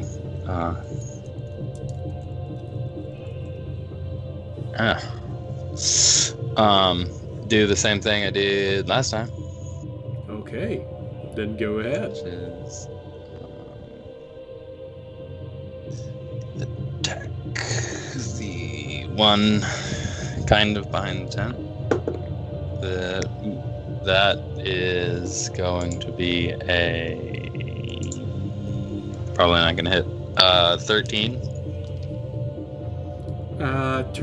13? It's one short.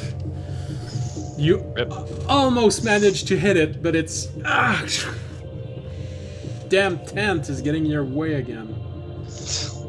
And then I'm going to swing again for... Hello! That's a nat 20.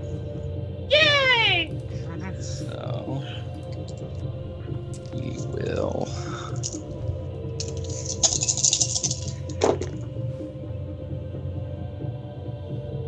Not bad.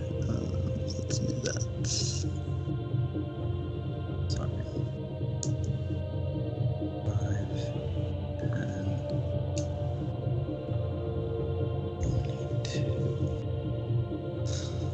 5, 10, 27 damage. 27 damage, wow. So that's this one here. Okay. Well, you hit it, and your blade managed to find a good place to get in. Goes in deep, and you see the energy of your blade also spreading through it, and then you see the shape lose its consistency and just disappear in a puff of shadowy smoke.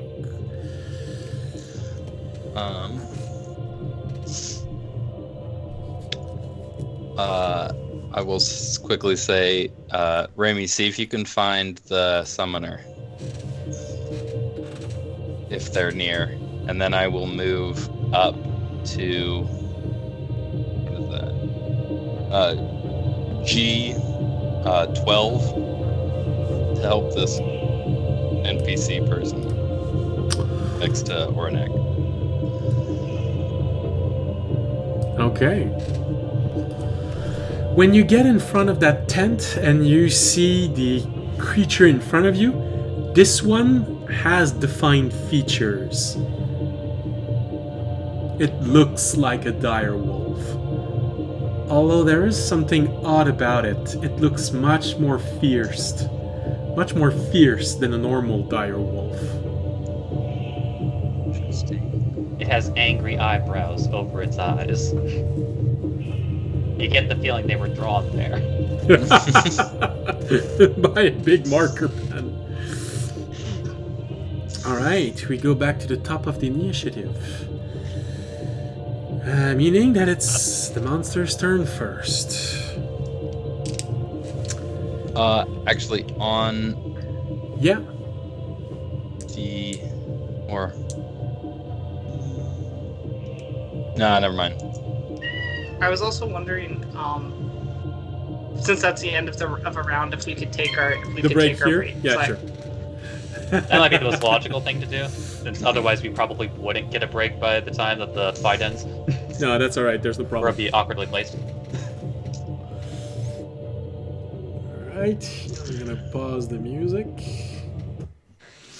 I Alright, gotta go. so, I'll be like, back. like we just said, we're gonna be back after 10 minutes because some of us need to empty their bladder, including me. So, see you all back in 10 minutes for the end of the fight. Bye.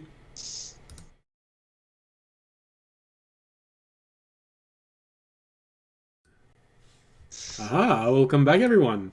Yes, I know. It's fine. He's way down in initiative. It's not going to be his turn for a while. He's got like a good 20 minutes to come back.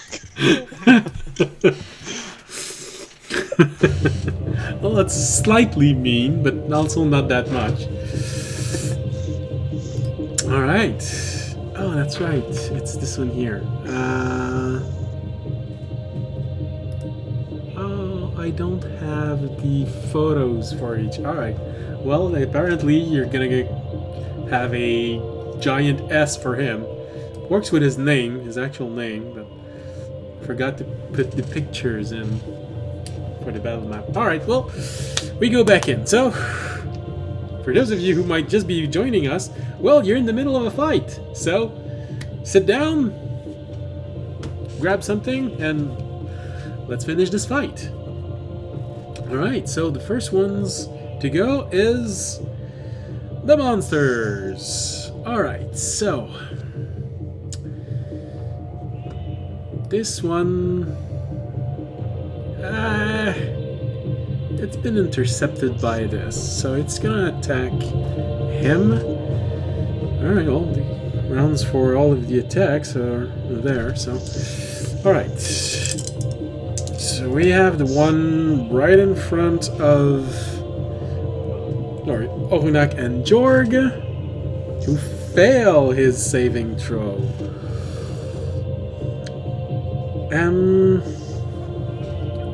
Is just pulverized by the ray of radiant energy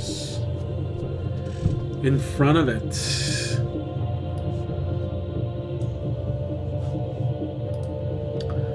Alright. How far again can I move this spell? I think it's just 20 feet. Moonbeam.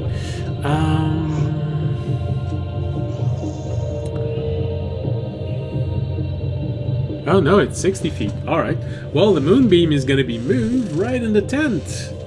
In front of you, Fisher. So, Fisher, you're there, and you see this creature snarling in front of you, and then suddenly you see this beam of light disappear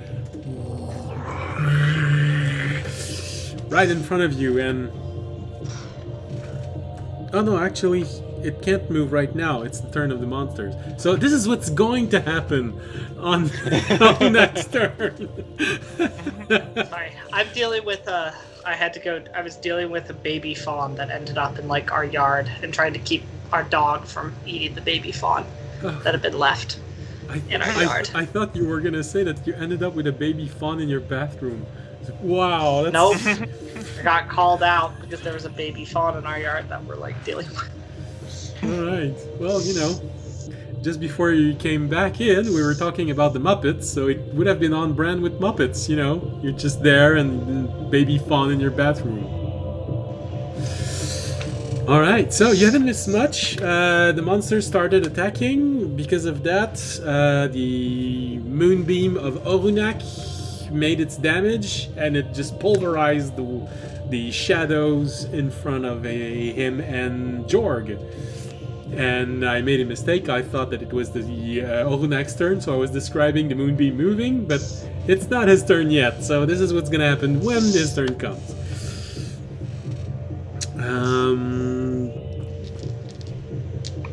And we have this. Alright, so he's trying to attack the NPC, and nothing's happening there. The one that's here sees you. Oh, that's gonna smart. The one that's in front of you, Fisher. sees you arriving and immediately turns its attention toward you.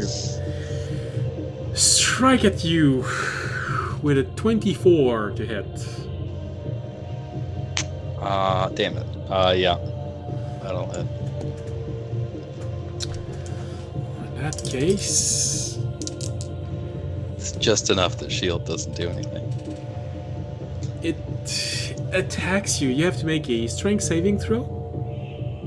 If you get knocked prone. Come on, you're a fighter. You're good at these. Ah! We needed you. But I rolled a 2. Unfortunately, So that that's is gonna be a 9. that is not enough. So you are being pushed prone on the ground and the creature is mauling you. But this one doesn't do piercing damage, and the damage is not as little as the other one. This one, when it hits you, does 19 points of necrotic damage as it bites into you. Ouch. You feel the energy just going inside of you and shriveling you from inside out. I need to make a concentration check. Go ahead. Ah, fuck. Missed the table. That is... Ooh. Ah, shit. That is also a 9, because that was a 3. So... Erratic strike drops. That's awkward. As the energy bites into you, shriveling you up, you lose concentration on your spell because it hurts. Yeah, that's awkward. And from the other side of this battlefield, you see from the tent that is on the north, a giant pillar of earth, of churning earth, just erupts from the ground and goes up quite high in the air.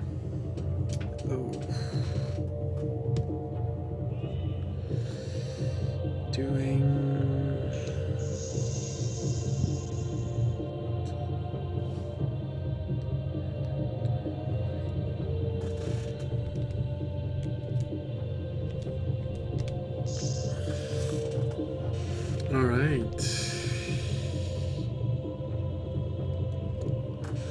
And that is the round of the monsters. So we go to Jorg. Jorg is going to take his newfound, I guess, lack of engagement to move,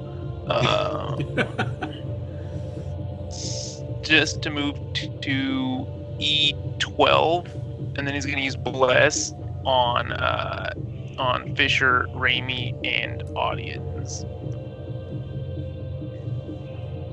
Yeah, Jorg cannot will himself to be more engaged right now.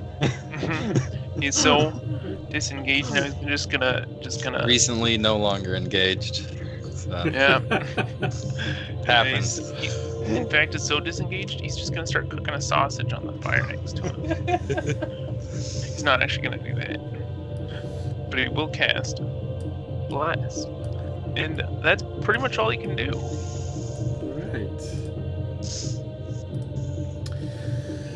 Alright, so that was Jorg. Then we go to Audience's cat.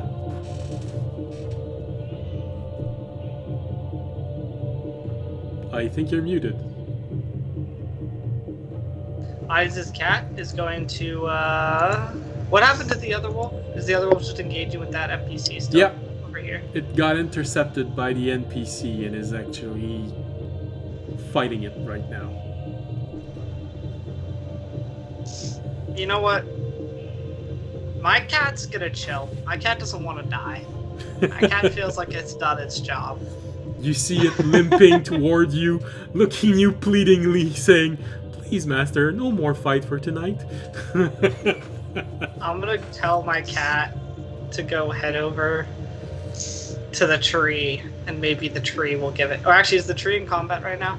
No, the spell just finished the monster in front of him. gonna tell my cat to go over to the tree and maybe it can talk to it in its Fey language since they're both Fey, and maybe get some healing. Or not, well, Ornak isn't. So what I'm hearing is they're going to puss out. Yes. Good one. Yeah. My cat's okay. So my cat's gonna go over. My cat's got out. My cat's going over to the tree to try and get healing. Alright, it has enough movement. It's gonna look pleadingly at the tree and do its best to give me healing. Look. It's gonna give it big puppy eyes, except it's a cat. It's gonna do the Puss in Boots eyes. Alright, so now we have the cat. And this means we go to Remy.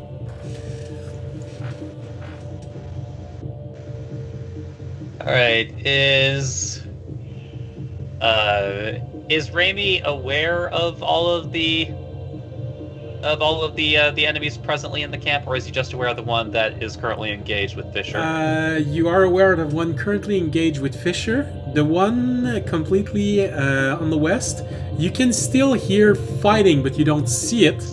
And with your high passive perception, you just saw the column of churned earth that erupted from where the northernmost tent is.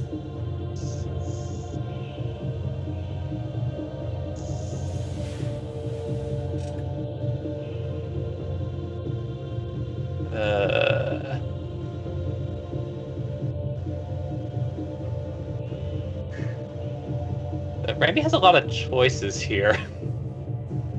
Because Fisher said to try and find the summoner, but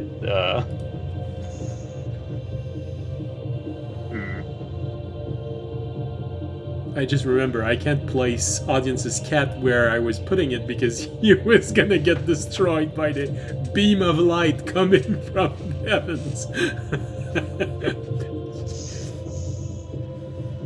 Placed it where he wouldn't be destroyed. Alright. In which case, I guess, yeah,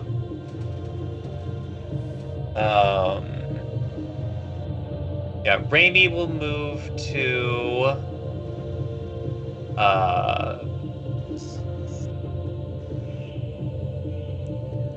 actually, I guess as far as I can tell, though, most of this is flat terrain where we're at. Mostly flat terrain.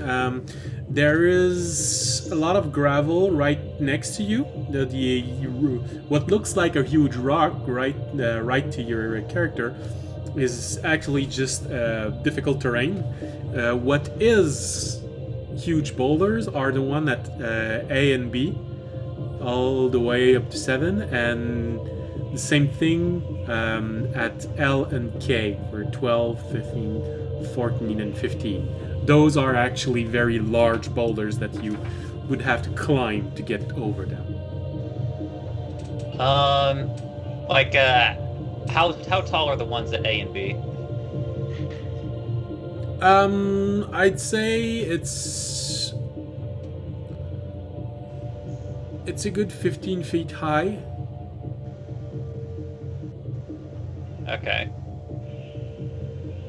So then, if Raimi took the dash action, would he be able to sufficiently climb up to the top?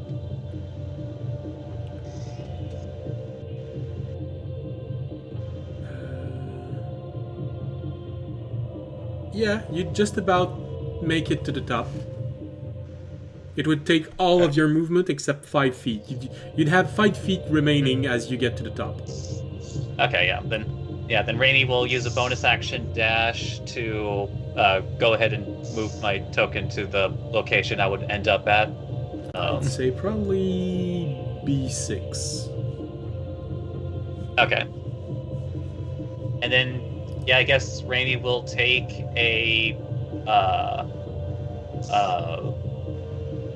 a perception to see if he can find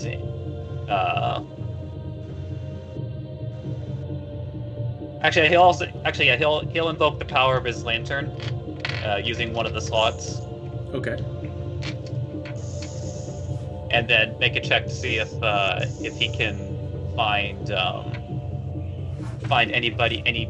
basically any individuals besides the wolves that might be responsible for what's happening. Okay. So you use your movement and then your bonus action dash to climb on top of that? Yes.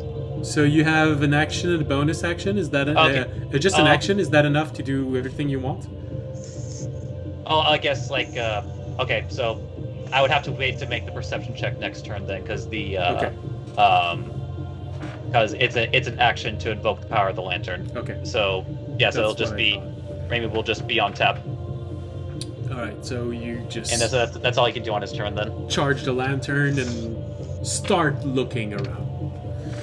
The actual roll's gonna come next turn. All right, so that's Remy, which means we go down to the defenders. Okay, defenders are starting to overwhelm the enemy. So he's going there, he's going there. He's trying to go inside there. He's recovering. He's recovering. He can go up to there. Alright.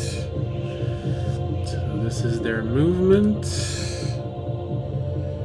And this is their attack.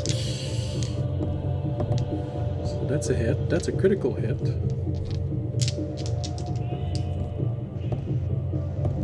That's not a hit, that's not a hit. And that's it. That's all they can do. So, a critical hit will be... Oh yeah, I made a critical hit on a 1! It's always fun.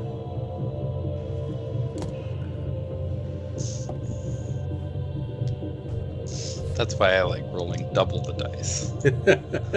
So that happens less often.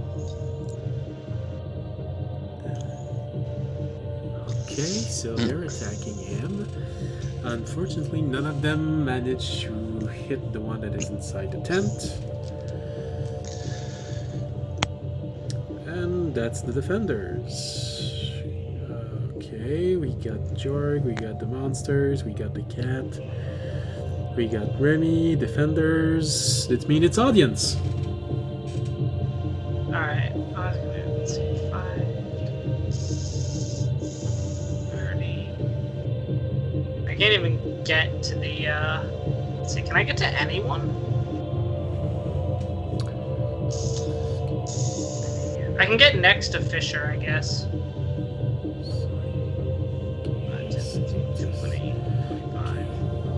I guess I'll go attack the orange monster in the tent. Okay. I'll go get up next to Fisher. Get all close and personal. All right. As you notice the same thing as with Fisher, because you're so close. You do notice that all of its features are much more defined. This looks like an animal. Yeah. And would this now be a flanking bonus since there are 4 of us around it? Yeah. Alright. Then I will roll to hit. Shoot. Well, that's an unnatural 20, and then the other one is a 17. So does the unnatural 20 hit? Yes. Alright. And then I will cast a... You are not high enough level for me to say it doesn't hit. I will hit it with a level 2 Divine Smite. Alright. Which adds an extra d8 to it, right? Actually, you use your Divine Smite, and this one doesn't seem to have a vulnerability to radiant energy, so it's not going to be double. No, not that. I mean, because I'm using a level 2 spell. That's an extra d8, right? Yeah, it's a 3d8 instead of 2d8. Yeah, I'm just warning you that the damage is not going to be doubled on this one. Yeah, no. So my regular attack deals 9 to it, and then my 3d8 is 12.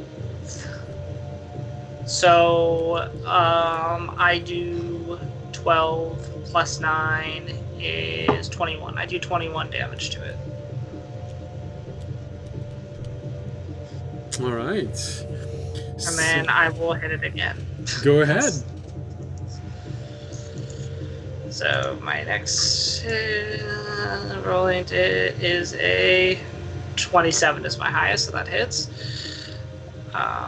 It does. I added plus 9. That's weird. It should be 26. Whatever. And then I will use my other level 2, because this seems to be the boss of the wolves. I'll use my other level 2 divine smite on. Do you have a level 2 spell slot? I have 2 level 2 spell slots. Didn't you use one of them to summon your steed earlier today? But I know, not earlier today. It was 2 days ago. And I long Was it rested. 2 days ago? I actually Yes, don't remember when he We were in summoned it before when you were going to the town, so he would have recovered. Okay, for some reason I thought it was still the same day. No. Ignore me. I roll. So then that's. So my regular attack is going to be that, and then my 3d8.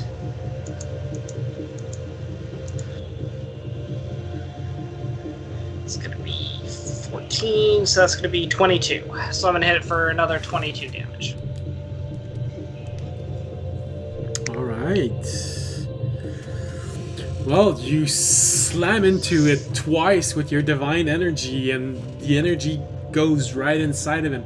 You hear him let out a animal cry, a canine cry because it's injured. I'm not gonna do it. I can do it, but I'm not gonna do it with a microphone. It hurts the ears a whole lot when you try to do this. So you hear it scream out of pain. It is injured. You do see blood pouring out of him, and it is glaring at you angrily. Alright. Well, Is there anything you'd like to do with your bonus action that you can do now that you couldn't do before? can I do anything? Do you want a spell slot back? Can I do a spell slot back? Yeah, it's a new thing you can do because of Tasha's. You've spent As a bonus action, you can exchange your channel divinity for a spell slot. Oh, I didn't even know you could do that. you've- Yeah, I'll get rid of my channel too. All right. For any spell slot, or is it just a level 1 spell slot? It can be level 2 because you're at the right level for it. Okay. It's I will get. equal to or less than your proficiency bonus, right? Yeah, but my Is proficiency it equal bonus to or is less or plus equal 3. to? Well, my proficiency bonus is plus 3, so it doesn't matter. Yeah.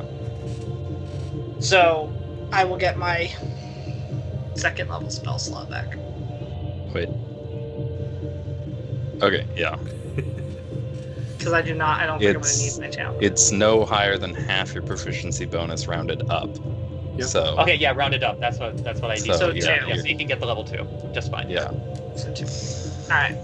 And I will pass my turn. All right. So that was audience, and then we go to Ornak, who actually now will use his action to move the beam of light slowly toward the other wolf in front of you, and just place it right on top of it. Fortunately, it only takes damage on its turn. So. My cat will still look pleadingly at it.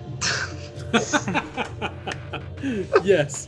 All right. Yes. I believe it can, because it's just concentration with this.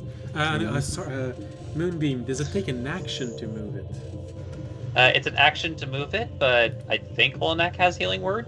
Question mark? Yeah. Yeah, he should have dealing word. Yeah. So yeah, action and bonus action. All right, that's good.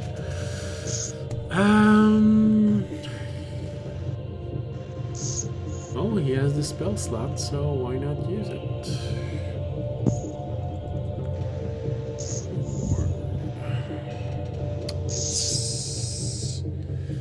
Alright. And you will look at your beast.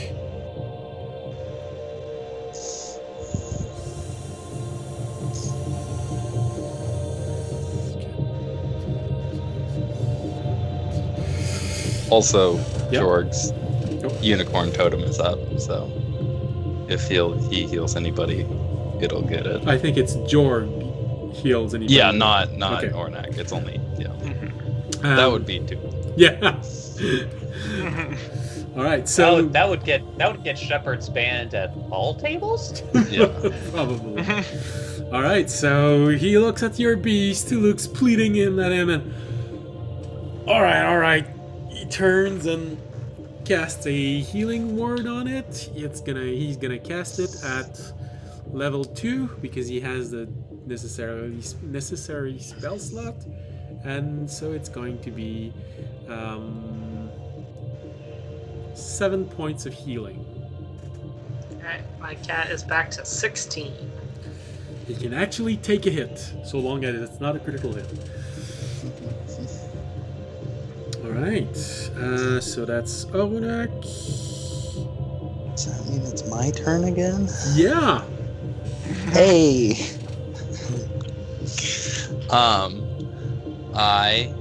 I will stand up first of all. Okay. And then, yep. And then,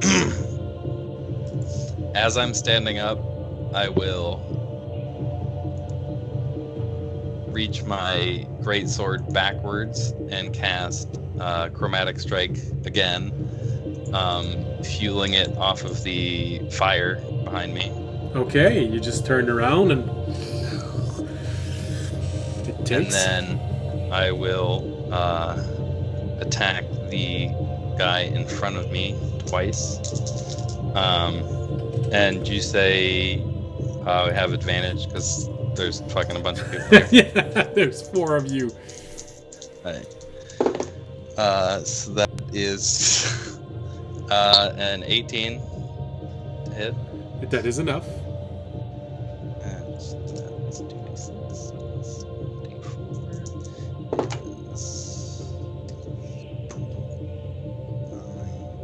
14,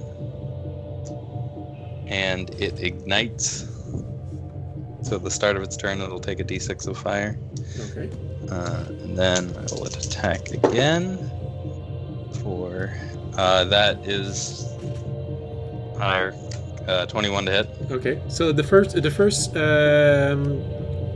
damage was The first damage was 14. 14. That's it. And this damage is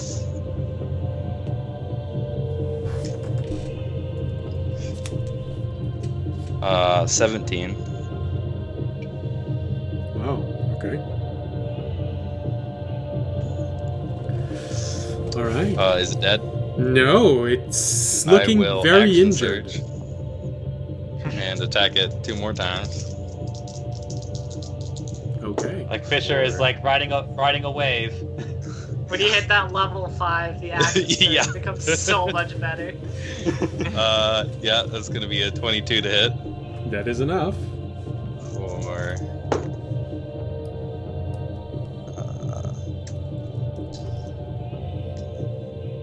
15 damage.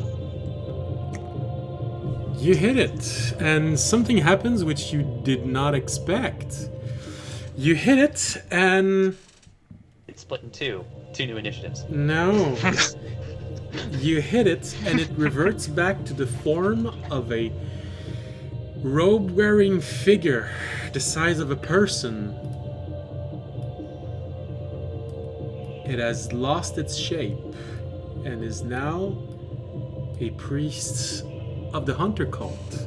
You can see clearly the emblem on his chest. Cool. I have an attack left, so Yep. I'm gonna hit him.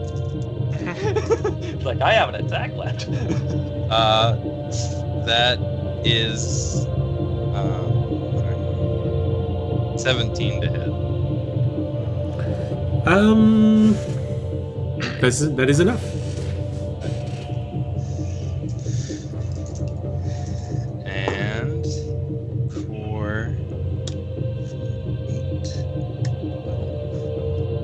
17 damage. And if the fire didn't carry over, it is now ignited. Okay. Oh, the fire went out as he transforms back. Oh god, it's back.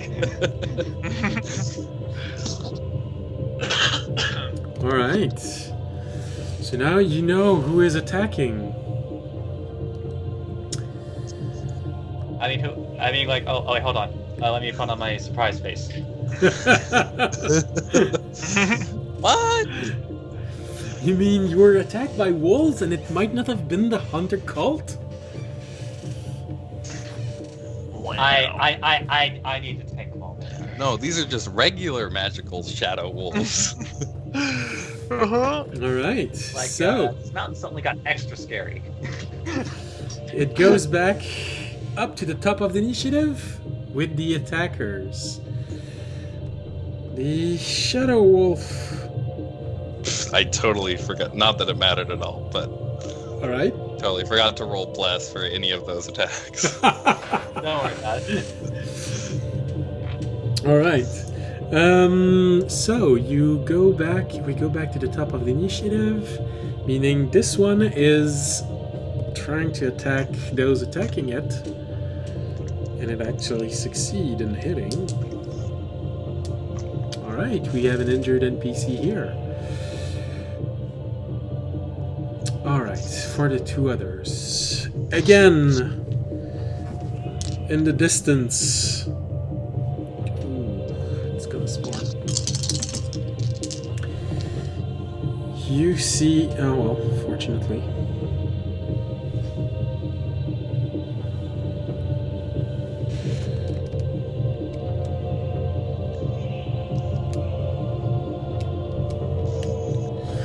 You There's a see, lot of action happening on these sides. Yeah. you see another pillar of earth just erupts up toward where the carts are. You hear someone scream, but you also hear a feminine voice scream in the night. But at the same time as you're hearing this, you see the one right in front of you look at you, Fisher. You're gonna regret that. Try me. He raises hands and he casts Thunder Wave. Right in front of him, engulfing almost everyone. That's Fisher, audience, Fisher, and Jorg as well. For what it's worth, isn't he underneath? Isn't that the one that's underneath the radiant, or is that the other one? It is. He needs to take 1d6 fire he damage, lost, and he lost a lot of mass. Let's see. and the moonbeam damage. Start of his turn. Let's see. Yeah. I consider that he is still inside the moonbeam. Meaning that it's this. Oh goodness. That hurts.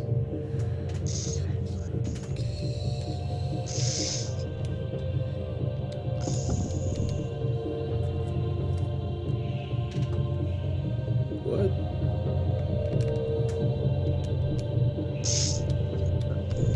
Do you want me to roll the fire damage? Yeah, go ahead. Oh, let's go. 6.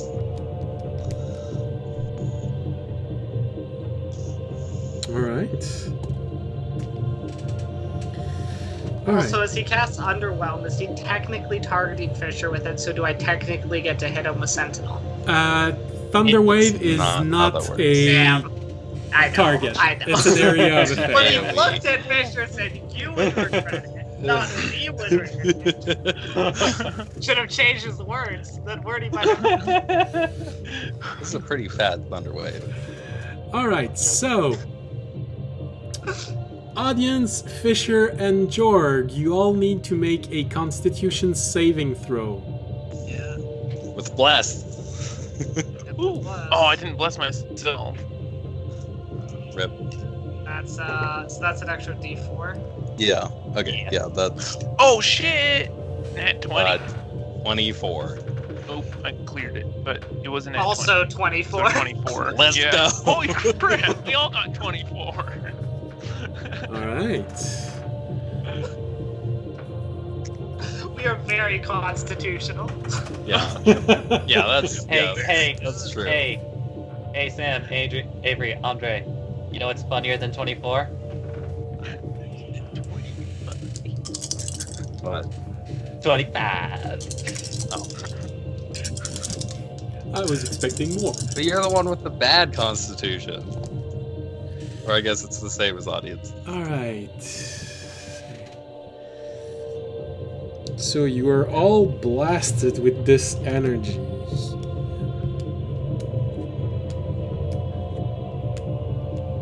I assume we all succeed our cons. Yes, you all succeed your Constitution That would be saving a throw. ridiculous DC save. Yeah, sorry guys. 25, not enough. Meaning, It was actually a 30 DC. Literally impossible for you. This is a god. You don't get to succeed. You do not. meaning This is, that you are not. This CR is the hunter god himself, actually. I just threw Yeah. it Yeah. Another god? So you are not pushed back and you only take half damage. But you still take...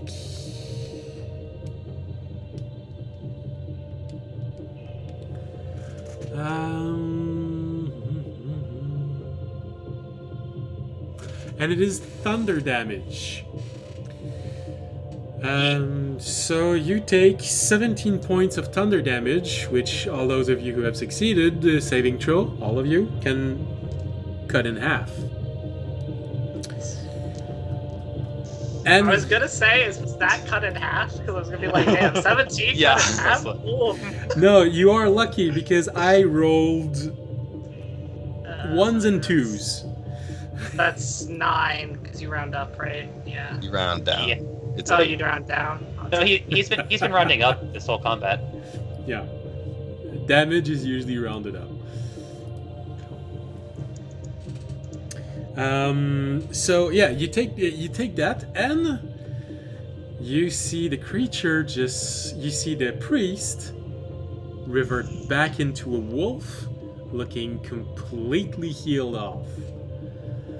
And he starts moving away, which does mean that audience and Fisher, you do get an attack of opportunity. I will do it. Oh, a couple things need to be resolved first. Yes. Because 2 people that are concentrating on spells took damage. Audience is gone. Oh yeah, Fisher and Jorg. That's a second constitution. I forgot about yeah. Jorg. That's 18 on my con Yeah, there's still- save. And then Why is Oh, yeah, that that adding works. plus 11? Why is still this like... This is so weird. Wait, let me get rid of everything. still advantage for attack of opportunity. Ability check. Oh yes. Well, yeah, he is. He is very flanked. Now it's plus 7. So just adding a random... Charles. Not 20. Jesus. Okay. I mean, I hit him. It doesn't matter. So whatever. That's weird. So, Jorg, did you see what was your Constitution save? I got a 22. 22. That is enough to keep your concentration. He takes 7 damage from me. Okay. And he goes nowhere. That is, yeah, that isn't. Does he go nowhere? That's what Sentinel does. Oh, right. Yeah, he does go nowhere. 17, 19. It's like this is the reason 21. we took it, audience. Don't. I haven't actually had to use Sentinel in that way yet in this camp. He takes 26 damage from me. So, 33 in total. Yeah. All right. So, and well, he's not moving anywhere, but they still can try an attack of opportunity, which fails for him, but works for that NPC. With a 1! Alright. So that is the NPCs from that. Okay, so the monsters. Jorg! Your turn! Sure. So, Heal, Jordan. Jorg. Heal. yeah, he's gonna heal. He's gonna do a little. He's gonna run up, and get into H11 and whack him with his quarterstaff. And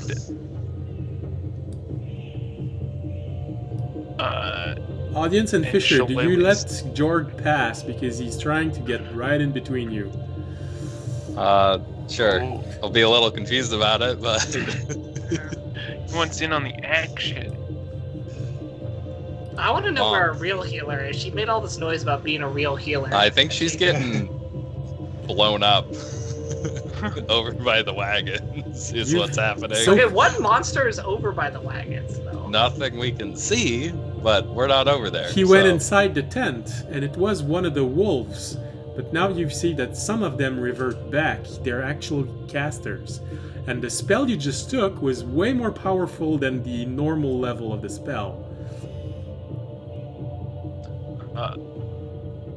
Oh right, Is it's, 15 they're enough to fighting inside the tent. I forgot about that.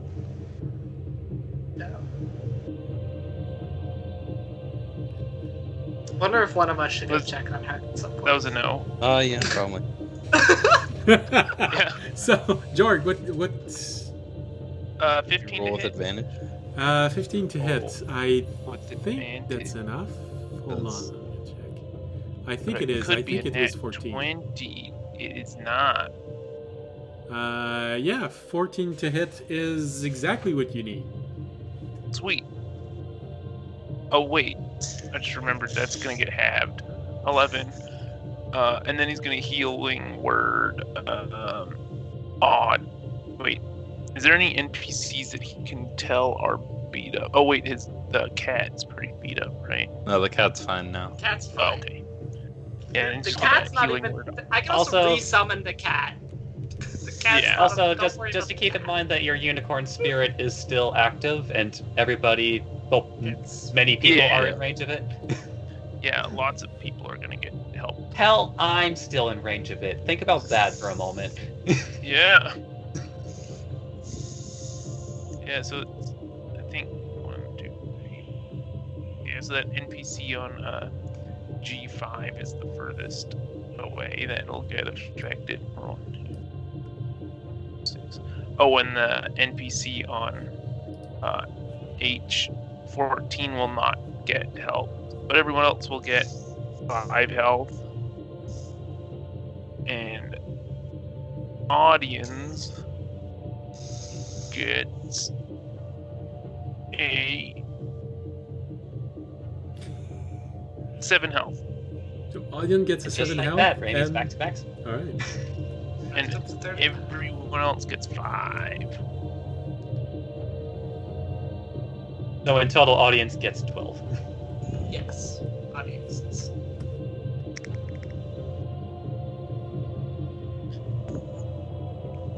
Dang, that's a lot of health.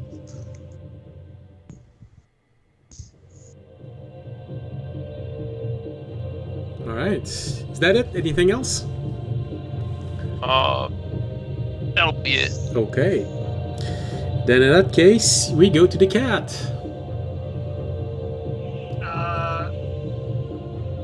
The cat's gonna go check on Katniss. If they could conveniently just, take the tent off so everybody can see, that'd be great. I mean, it could do that. So you wanted to just go rummaging around through the tents, just pushing them No, down? I wanted to go to the tent where it heard the female scream from. Alright, so...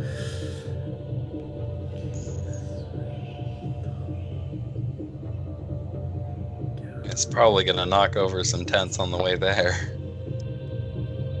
It's a big cat.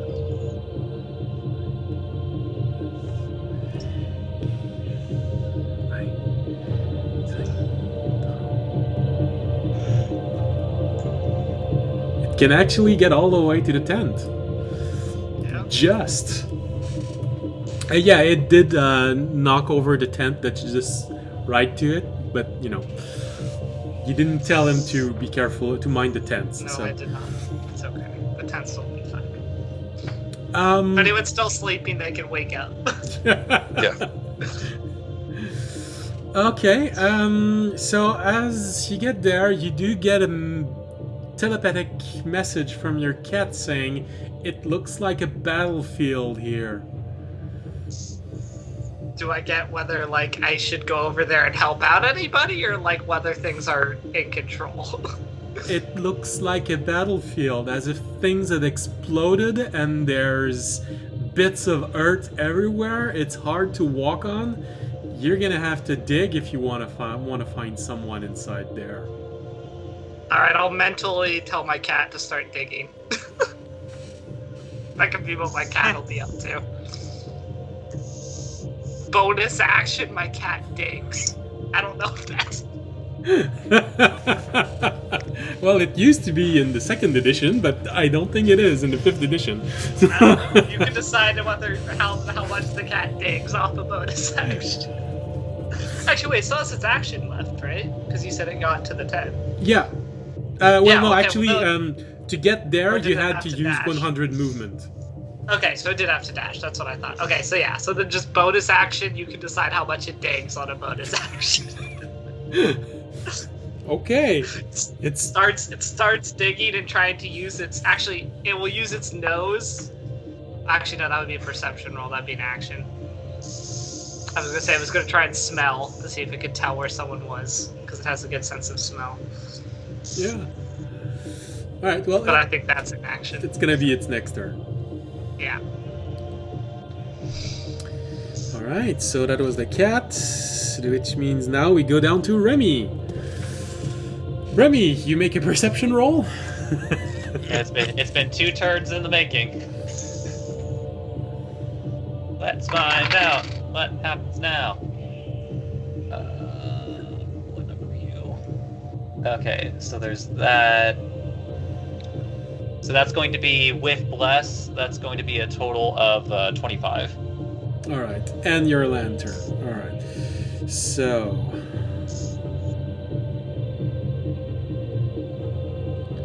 All right. It is still at night, so it's hard to determine everything.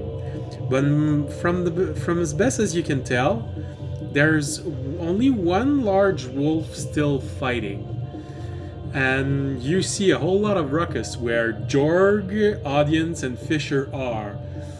And the tent is a bit smashed and deformed, and you sort of see a wolf coming out of it in parts. But that's all you see. You do not see the missing wolf. You notice that there are a total of 4 bodies within range that you can see from the NPCs. Unmoving bodies. And a few of them look severely injured. And that's everything you can see. So I guess were any of them like, I guess like based on that vision, like do any of them look dead, or just all of them just look anywhere between severely injured and mildly injured? 4 NPCs are on the ground, unmoving. That's as best you Okay. can evaluate. And that's just fair. as many NPCs have a demeanor which suggests severe injuries.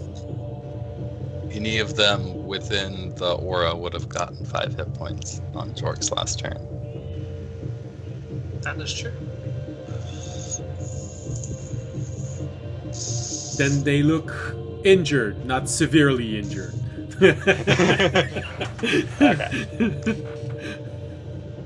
All right. In which case,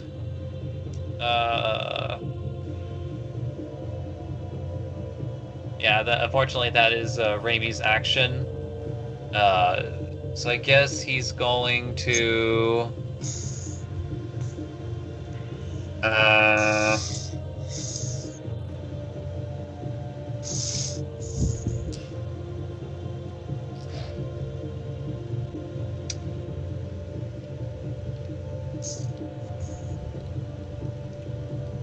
To get down would just be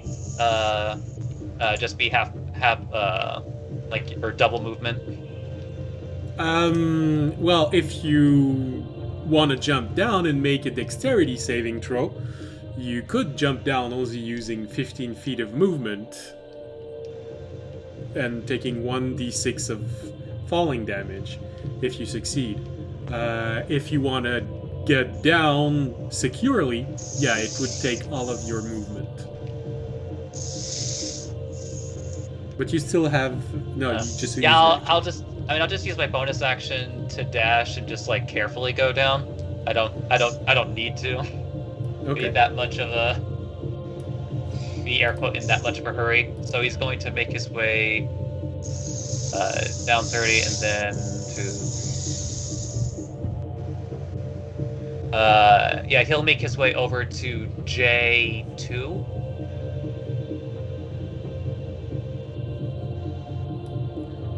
Because he definitely heard the screams and he definitely sees the cat there.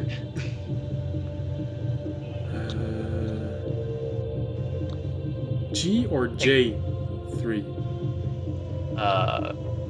Yeah, that was 30, 5, 10, 15, 5, 10, 15, 20, 25, 30. Oh, excuse me, I was a little bit off. I would only be able to make it to H2. Yeah. You want to go inside the tent? All right. H2 is a tent. Wait. H3 is outside the tent. Oh, H3. Sorry, I one over. That's sorry. all right. H3. Well, from there you can see that, yes, it looks like a battlefield, like something blew up in there. And you see the cat slowly starting to nudge away and pull away pieces of rock. So that's all of Raimi's action, so that's all he can do on this turn. Alright. So that was Raimi. Which means we go down to the defenders. Defenders, assemble! I go there, and they're injured. They're gonna go help themselves. He's gonna go help them. He's gonna try and help the cat remove the rubbles because you get the sense that there might be something important in those rubble. So that's bad. That's a hit. That's also a hit.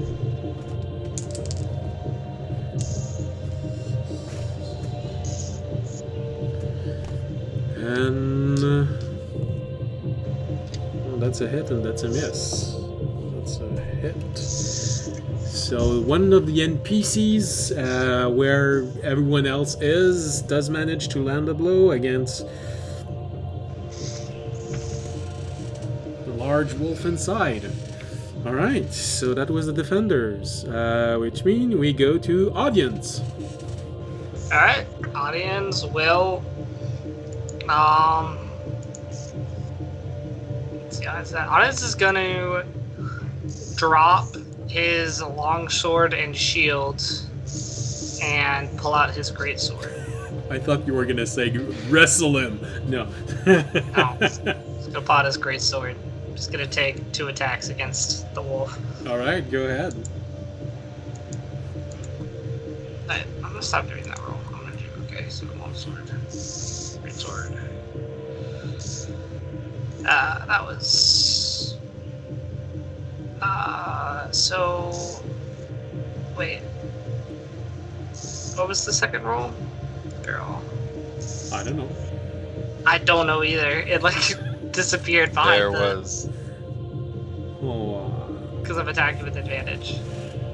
There is no second roll. There's just the first roll. There was just a first roll? Oh, okay. I think. Nope, I rolled a 2. A 1 and a 2. Okay, so the first attack misses. Yours, like, you might roll a 4 on the bless, unless you already put that in. Oh, Yeah, wait, you have 2. plus. Yeah, that's true. If I roll exactly... No, I don't have to roll. I just have to roll a 2, right? Because it's... Oh, no, I'd have to roll a 4. Yeah. Yeah, I'd have to roll a 4. I mean, like, there's... Oh, I rolled a 3. Sad. Damn. All right, Wow, so I actually missed an attack with the bit. Okay, that was... My attack number 1 misses. okay. Now, attack number 2. Okay, that's a 15. That'll hit. Yeah, that is enough to hit. Plus, and that'll... Okay. Attack number 2 hits. So attack number 2... That's... 3 plus 5. Okay, so that's, That's 13 damage. Total? Yes. I mean, well, 2d6. Yeah. Wait. Plus yeah. your mod. Yeah, so that should be, 3 plus 5. You still have one divine smite. I'm not going to use it right Okay. now. I'm going to save some of my spells in case someone uses... I'm saving my spells. Okay. 13, so that's 13. Not great damage. Alright, so that's all for you. Which means we go to Onak, who keeps on... Ouch! Which... Keeps on, ouch. Yeah, no, he keeps on hitting the beast with his beam, which result in a pretty harsh blow.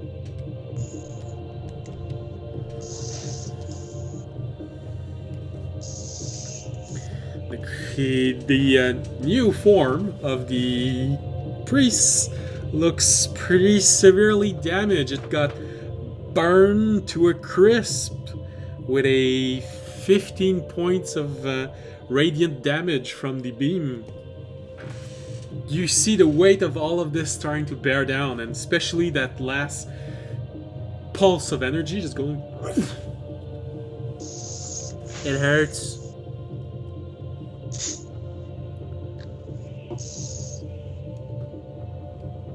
Your turn, Fisher. Okay.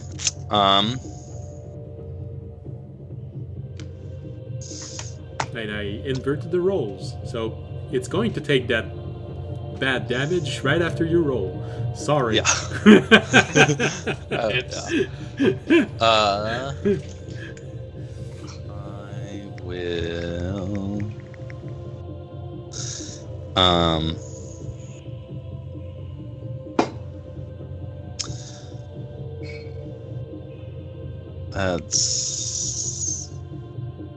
That's probably worth a try. I will use my fancy new stopper again and use a bonus action to change from fire to acid on chromatic strike. Okay. And then I'm going to attack him with advantage and less. Yeah, that'll be 26 to hit. That is enough. And then... And I believe he's still ignited from the fire that you used, so don't forget that damage. Yeah, that'll be on the start of his turn. Right after your turn. I keep I keep switching the order of that last last round. That is 8, 10, 15 slashing damage. Alright. And does it... it is blinded, and does it have a keen sense of smell? Yes. Then it needs to make a con save. 17. Dang it. Alright, attacking him again. Go ahead. Second attack. Oh, so close. Pulverize that beast. I rolled a 1 and a 19. Not quite a... Already crit twice this fight. You can only have so much fun. That one's No, you should always have fun. that is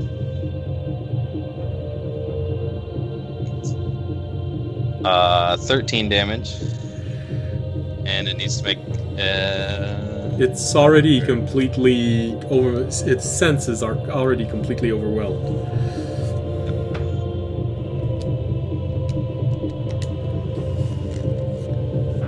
All right, it reverts back to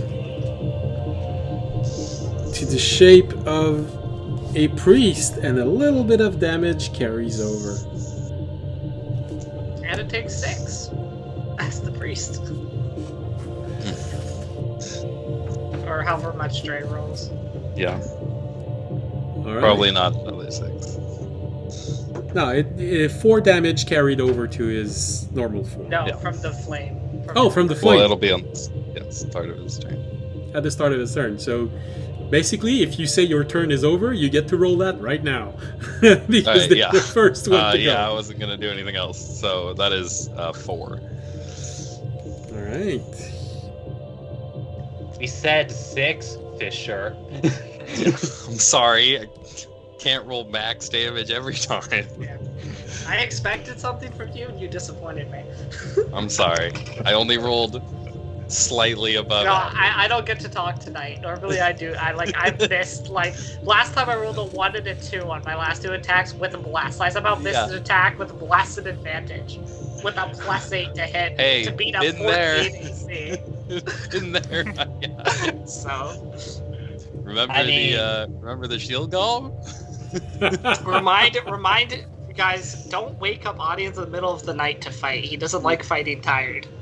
Yeah. I mean, look at it this way: like, if you really want to hit somebody so badly, just like there are common citizens right near you. True. I think you could get a natural 1 and still hit one of them.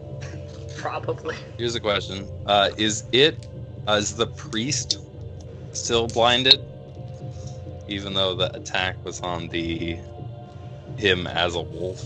No, because it's sort of a pepper spray sort of attack, so it didn't carry over. The damage did, but not. All right, so We just lost his second animal form. Yeah, we're good.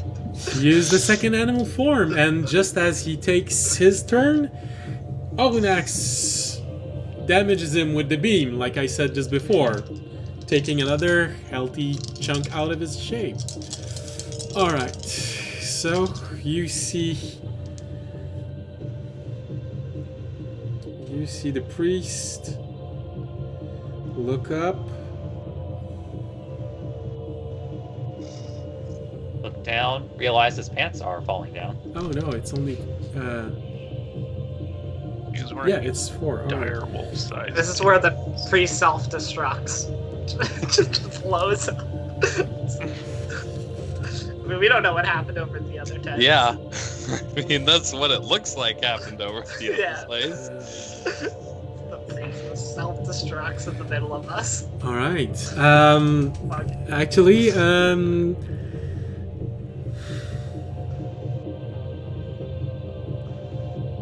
yeah. Cheetah used Final Flash. Jorg, Audience, Fisher, and Okunak all make a dexterity saving throw.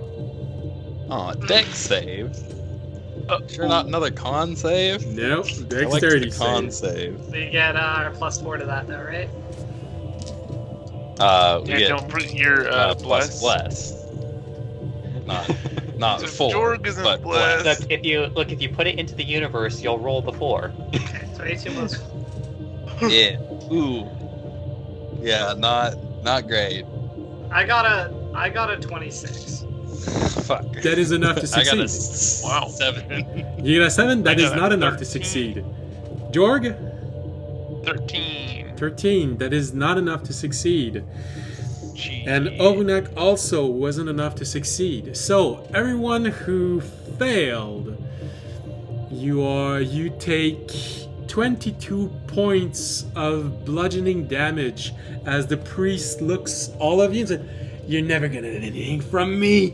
And he raises his hands, cast erupting earth on himself, at a fourth level spell. Blasted That himself. was what happened. Blasting himself, Jorg, audience, Fisher, Arunak, and a poor NPC Poor him. who rolled a natural Lost one half of my remaining. who rolled a natural one Sure. for his save. Oh. Sure, it's not acid, cold, fire, lightning, or thunder damage. Nope. It's bludgeoning Damn. damage. Oh.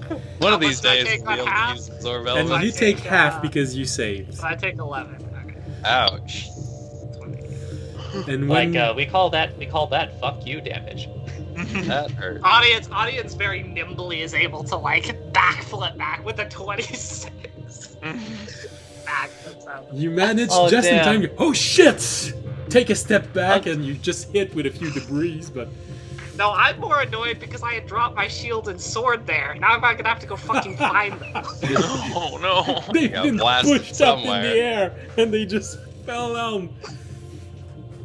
Guys, Make another Raimi deck got save. Raimi, Dodge the Raimi falling missed make- sword. Raimi missed seeing audience do a backflip.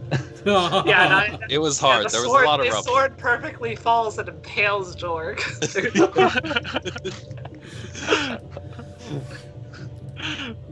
All right. And so, silence falls over the battlefield as when this one dies, the last beasts simply disappear in a puff of smoke in the middle of the night. And you find yourself in the rubbles of this battle. The priest pulverized himself, and I was so glad that the dice were with me because he had 22 hit points left and it made 22 points of damage. He didn't try to save against it, so I was rolling it. Come on, no, they're all horrible rolls. 22, yes. So with the falling debris, there are also just chunks of priest raining from the sky. Well, because it was so close to zero, you probably just see the body. Just, hey, where's the priest? A slab of meat in front of you, all crumpled up, destroyed, with blood just pouring out of it. You know what? Maybe it's a good thing Raimi didn't see that. I take back my previous statement. Audience gives the smallest nod of respect. Like, listen, if you're gonna go, I respect the play. Might as well go with a bang. Yeah, I respect the move. Meanwhile, on a different side of the battlefield, Raimi My cat is digging. Raimi is investigating the rubble. My cat is also investigating the rubble with its nose, And trying to smell. Orunak is limping toward where everyone is because he failed, but he has 26 hit point total, so he's holding on by a thread. We should probably I do am something going like to that. use second wind to get.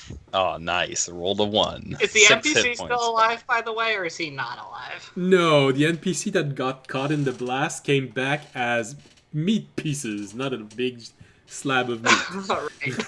I was gonna say I would heal the NPC if he was there, but he is not there. So He got destroyed by this. I am gonna roll. Let's see, I'm rolling a d20.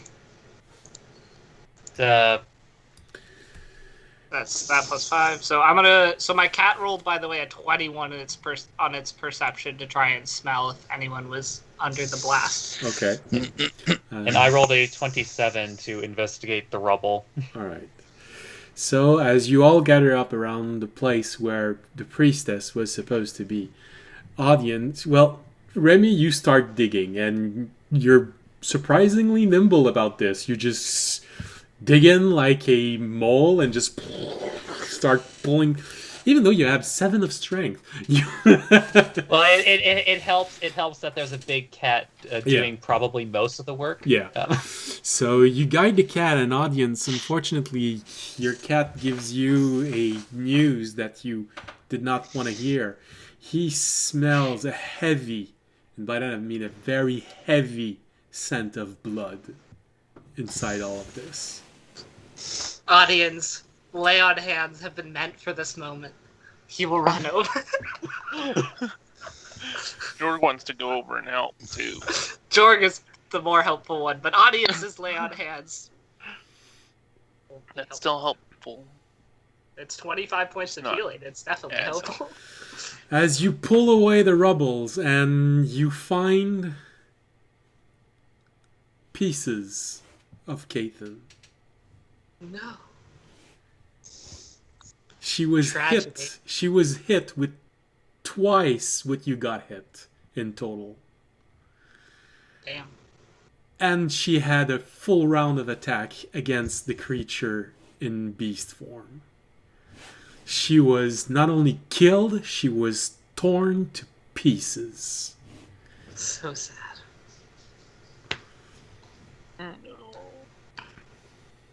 Well, I guess I can use my lay on hands on myself. Hold on, I need to... Okay, this time Raimi gets to keep his dinner. As he looks like he's about to be sick, but kind of like holds his talons over his beak and just starts walking away from the mess. Let's see. Unfortunately, I don't think we can call in a higher power, because if she was actually torn to pieces, I don't think we can bring her back. Well, even if we call it a higher level cleric. Well, even so, Jorg, you probably feel a moment of, oh no, phew, I'm not gonna have to tell anyone that I didn't buy a diamond and I couldn't have brought her back.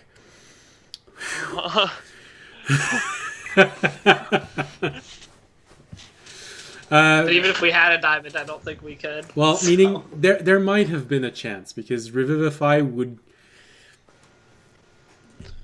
She wasn't hit with a single hit that brought her down. It was a series of hits.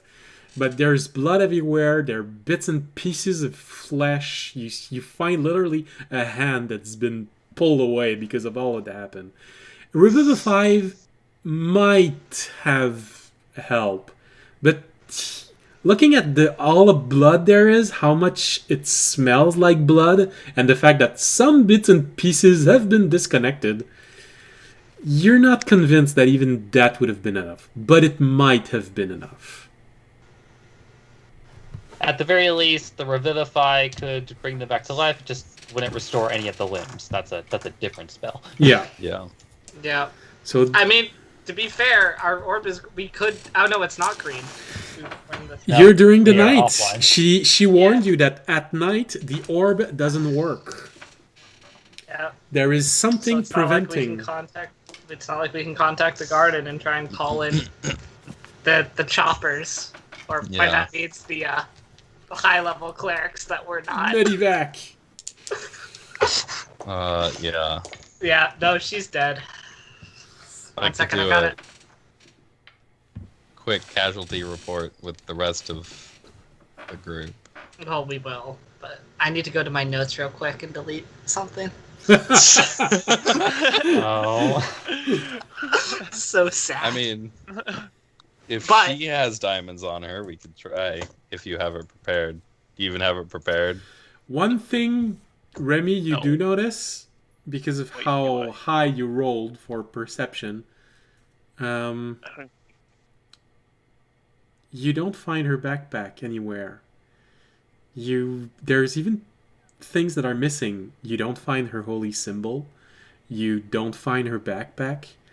You find her weapons and armor and something that you're not sure you want to share with everyone.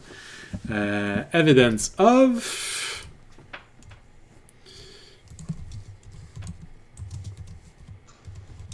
She was with the hunter cult. No. I don't. I just think sent so. you the element of that. We didn't find the body of another priest in there, did we? No. I think the other priest like fully nuked himself, Or he got out. or he got out. So, Remy, you find the evidence that that spell was also used during the fight. Most of the things that would have been valuable are missing. Including anything that would resemble a spell component with a cost.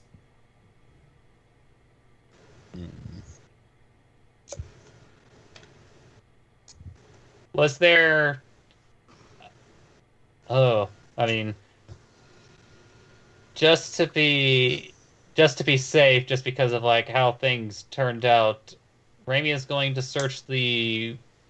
investigate the perimeter a bit to see if it looks like there were any tracks leading away from that specific area. Just to tick boxes. Tracking, I believe, is... I keep forgetting what tracking is. Survival.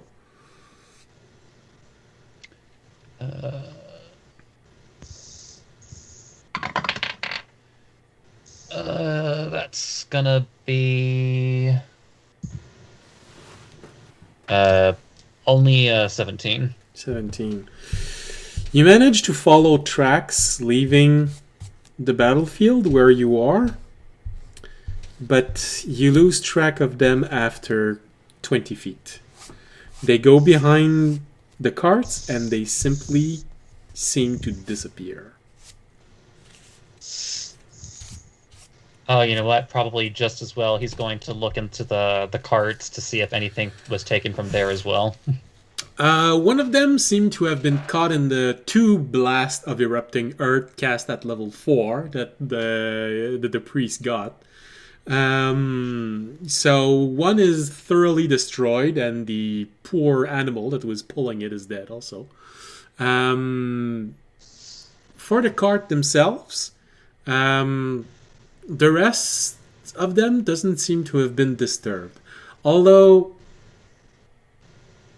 there was a box that seemed to have something heavy inside that is missing. Just by the sound that it was making when it was moving. Kaiten did say that they were carrying medical supplies. In Dungeons and Dragons, this can also translate to components used for healing magic. Yeah, maybe he's just going to call out to everyone, "Motherfuckers took our shit!" I would like to gather all the injured people kind of around Jorg's totem before it disappears. Yeah. And Yeah, and then I want to start using all my spells on them. You can use some on Olunak, who has 4 hit points. We can do summon Olganak. Yeah. And then resummon. It's not... That's easier. Maybe you guys should ask Olanak an important question regarding the terrain. I mean, yeah, is there any dirt around here? Or is it only rock? It's mostly rock. You haven't seen any tall trees living here, so... What about short trees? You've seen shrubs. You're not sure... There is a doubt in your mind. You're looking at this and you only see small vegetation. Things that can easily grow on very arid or even rocky terrains, but that manage to grow a root system so that it catches humidity inside rocks or between rocks. As far as dirt itself, right now you don't see any, but there are a few other towns on the way. So they might actually have soil in towns, but between towns, right now, you're not seeing anything that would allow you to resummon him. Mm-hmm. Oh, I see. I guess that's another thing. Ornak, how are you doing on spells? Oh, it's I just use the moonbeam and a healing. Alright. I still have more than half of my spells for now. Alright. Well then, probably better idea to keep you around just in case we can't find more dirt. Yeah. Well, I guess maybe if worse comes to, well, usually in monasteries they have small gardens, so maybe you'll be able to summon me back there. I mean, I guess if you guys really wanted to be disgusting, just like gather all of the dead bodies together, turn it into mulch, and That's gonna take a while. Yeah, we're not before we're not turning into gardeners here for a little for like. Yeah.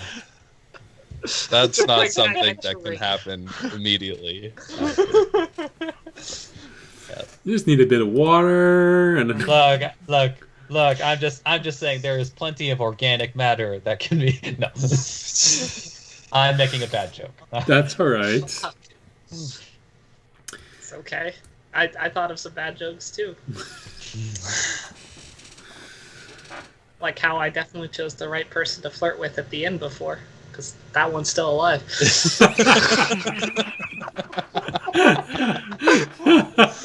Ooh. Damn.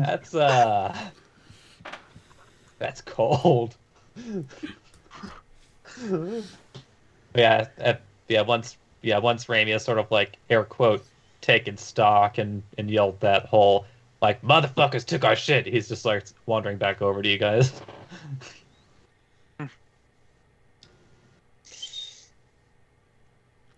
Are you healing people, Jorg? Yeah. I will heal Golnak. I don't actually know how his name's spelled. And we all Or- gain back 4 or 5 from that. Just Yeah. don't listen to anything Sam says. Wow. 6. There's no G in it. Whether Oh. I'll use a couple of my spells too. If there's anyone that needs it, I still have a level 2. I can cast Cure Wounds a couple times. Yeah, Deep. is he? Here, I'm gonna cast level 3 on him too. Just- Okay. I'm gonna get him up to full health. So then we get 10 from those two. Okay. 10 from those 2. I'll cast. Are you still hurt, Dre? I'm at 29, but Wait. If I heal, I can just everyone gets kind more of short stuff. rest to get second win. I mean, I mean, I can just Level use Cure 5. Wounds level 2 on you. Have you even used Second Wind yet? I did. I rolled a 1. Dre, you get Oh. Dre, you get 12. You get 12 back. Shit. Thank you. who else is hurt? All right, and I mean, don't- that 10 probably full healed the surviving NPCs. yeah, no, Yeah. the NPCs have most likely been completely healed from all of this healing energy. That's Does just anyone need a Cure Wounds level 1? I still got one of those left. I'm just gonna I'm heal full health. myself. I've got. What are you at? I'm at 32 out of 48. I'll But that's just gonna give be you the Cure Wounds too. then. No, I don't need it. I Well, just healed myself. Take it. you get 4 from Okay. me. It's not a lot. All right. and Like, take your fucking medicine. Take your healing power. and don't forget, you still be able to use some hit dice because the night wasn't Oh, yeah. almost over. It had only been a few hours since everyone had gone to sleep, so you'll have a late morning. But if nothing happens during the night, you'll have your your long rest. Oh, good, because all my spell slots are gone. I need those back. Incidentally, how many survivors are there excluding the party? How many Well, survivors? how many dead are there? 5, 6, I think. You find 12 survivors and 6 dead. Including Cathin or not? 7, including Catherine. 7. Damn. Ooh. It was a devastating It was a attack. quick. Listen, it was their fault for being like, side characters totally in the story. Did Longshot Demis, Lucian, Bertrand, and Dark. Did they not come with us? They did not come with us. They went the other They way. split off at It the. was Yeah, we split just off it with was them. just Catherine Okay. with us. Right. Because she wanted to give you a proper healer. Yeah. That did not Bummer. work out well for her. Should have been proper healing Yeah. herself. You know, it's Definitely feel like we could have done a better job. it's the basis of World of Warcraft. I don't know if we could have done a better job. Because Well- it wasn't like she was killed in combat. She was killed by like self-destructing explosions. We would have Well- just taken them also. Well, Yeah. Remy has the answer to that. I don't know if he wants to give it, but I feel You like want the to tell us how about we fucked up? Randy? my idea of trying to get everybody ready quietly well, didn't do anything at I all, told and you to wake up Catherine. That was the last thing I said before they. I told Remy to do that first. You I let said, her. wake up You let her Catherine and sleep talk for to the eternity. guards. You put her into the deep fucking sleep, man. so the clues that you have, audience, is that you saw holy lights coming from inside the tent. So she did fight back, but the fight lasted, I think, 5 rounds in total, and the last 3 rounds, one you didn't see anything, and the 2 others you saw this eruption of earth going upward twice in a row. So she fought back, but there's No, I mean she was. I mean none of us could have 1v1 one of those priests. I mean she was overmatched. She was our level. Yeah. So yeah. because they were like level. I don't know what level they were. Well, just let Seven. your imagination go. I just said that they upcasted erupting earth to level 4. Yeah. So Rough. not too much we could have done, unfortunately. At least that I know of. Well, unless you wanted Feel to like all that- sleep in the same tent as her. Yeah, but Well, then we might have all she died. literally, we offered, and she wanted to sleep somewhere else. So She didn't want to panic everyone with all of the heroes and adventurers going inside of their magical dome. So with me there's two type of deaths among NPCs. One, if you lose an NPC, it's you might have done something really stupid and I was forced to sacrifice an NPC to save you. The other type of death among NPCs are those that are planned, but I gave you ways to prevent it. So in one, they were supposed to survive, and I had sacrificed them. In the other one, they were supposed to die, but I gave you ways to save them. That's the 2 types of death that I have in. So I feel like this was the second type. maybe, I- but that also means that I gave you ways to save her, and you didn't. Yeah, like No we kind of bonus. just let her fight on Yeah, her own nope. for like 6 rounds. we had our fight over on this side, and they died a lot over on the other side.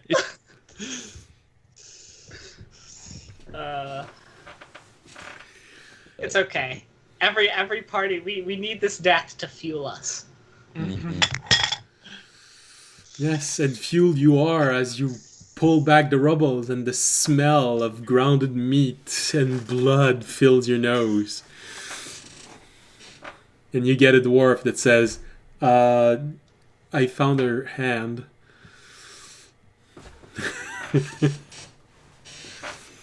Alright, so as you all gather up, tents are being placed back, although not a lot of people seems to want to go to sleep. Literally half of the survivors all go into camp watch. One of them goes to the cart, starts making an account and see what they're gonna have to move to other carts so that they can be as compact as possible. What about all of you? We're past our moment. We're almost an hour past our mark. So, what are you doing to start back the night? Sentry rest. Sentry rest. Tent. Hut. Let's see. I'm just Sleeping double-checking outside? one thing.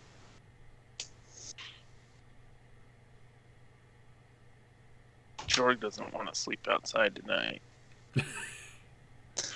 Actually, before I do that, Yes? I'm going to walk in kind of like a large circle around the edge of the camp, Okay.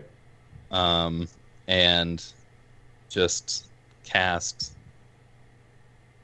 light on like rocks and stuff, and kind of tossing it out a little farther to make like a ring of light to make it a lot easier to see around. Yeah, but well, the problem is that every time you recast it, it removes it from the previous one. Does it? Yeah. It doesn't say that. Yes, Yeah. that is the case for the light spell. Oh, yeah, no. Ends if you cast it again or dispose Not it. Never mind. So what you can do Just is kidding. take a rock, cast light on it, and throw it out, and then take another rock, cast light on it, and do it again. But you can't actually make a circle of light. Yeah. Yeah, then I'll just... I'll do one and toss it out over where I first saw one of them appear. Okay. Make a perception roll. See what you see.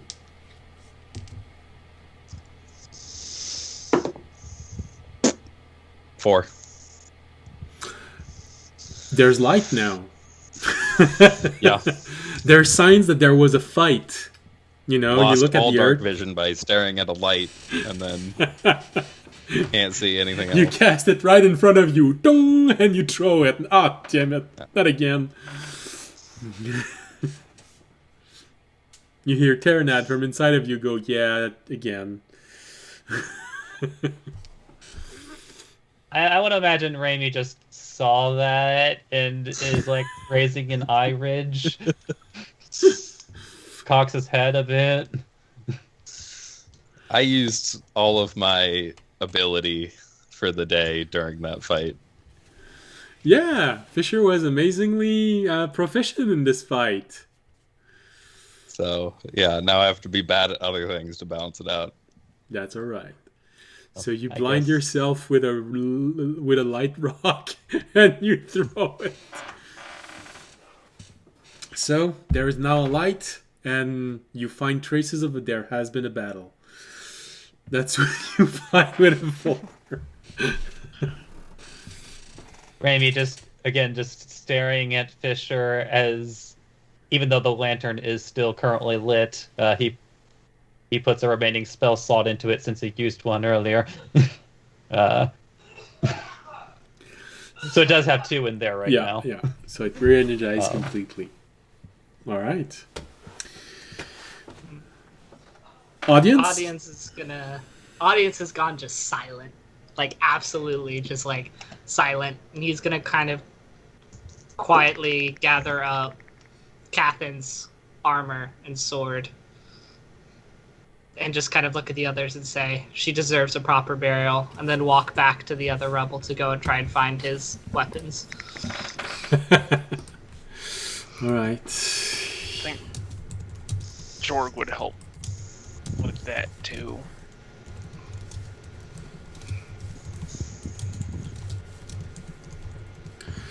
Audience, I just sent you a little message.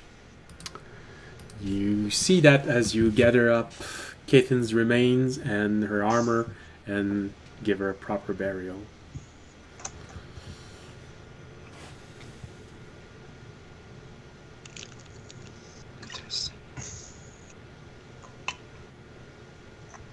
She did not go willingly, and she paid for it.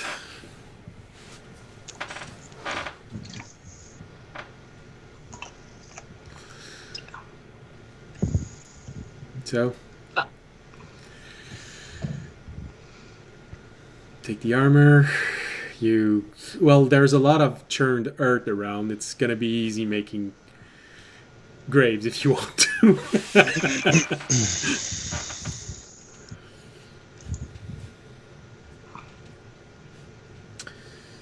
All right. And Jorg, Jorg wants to help with the dead before he All right. Well, goes to sleep. apparently, audience, you have help from Jorg. Mhm. Audience does not say a word the entire time.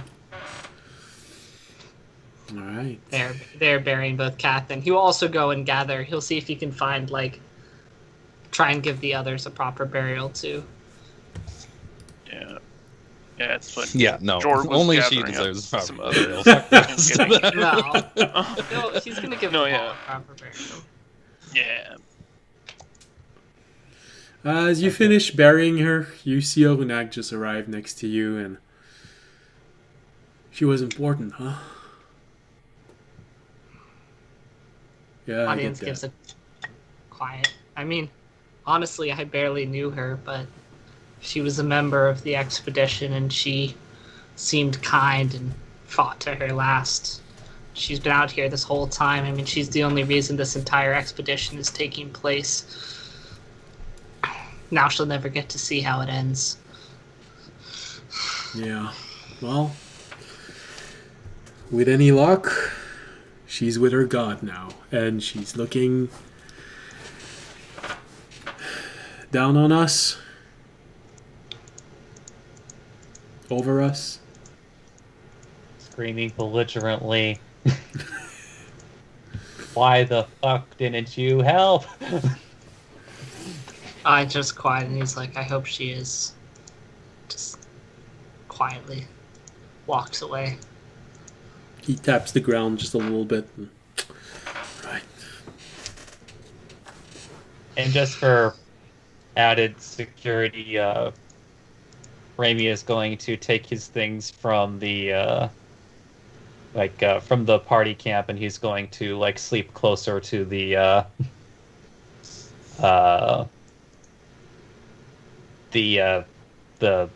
caravan travelers. Okay. Yeah, everyone bunches up, and all of the broken tents are taken out. Well, they're not completely rebundled up. They're just flattened out, so you get to see everything around, and the remaining tents are all placed in a circle. A new fire is made around, and the guards are placing themselves in a circle around the camp. And throughout the night, they will just change the shift. And Fisher, you take one of the shifts during the night. Is that it?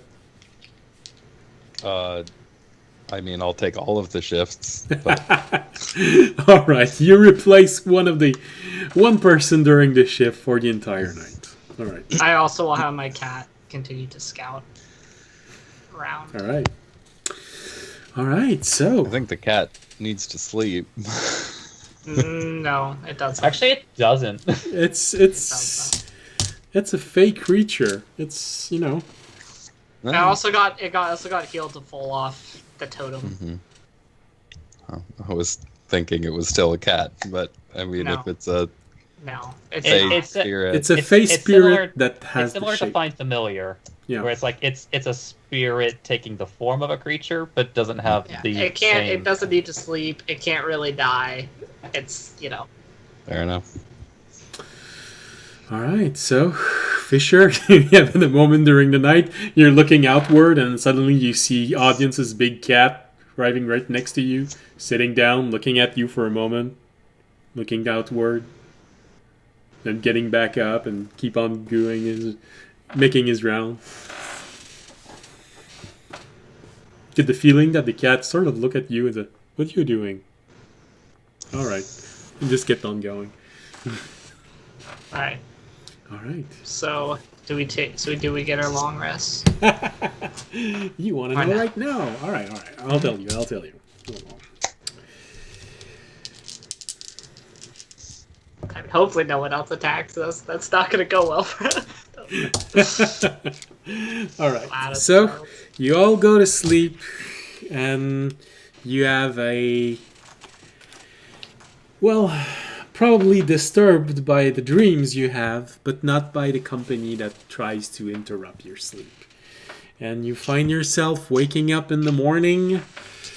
The sun is already up. It's probably somewhere 9:30 in the morning when you all start waking up properly.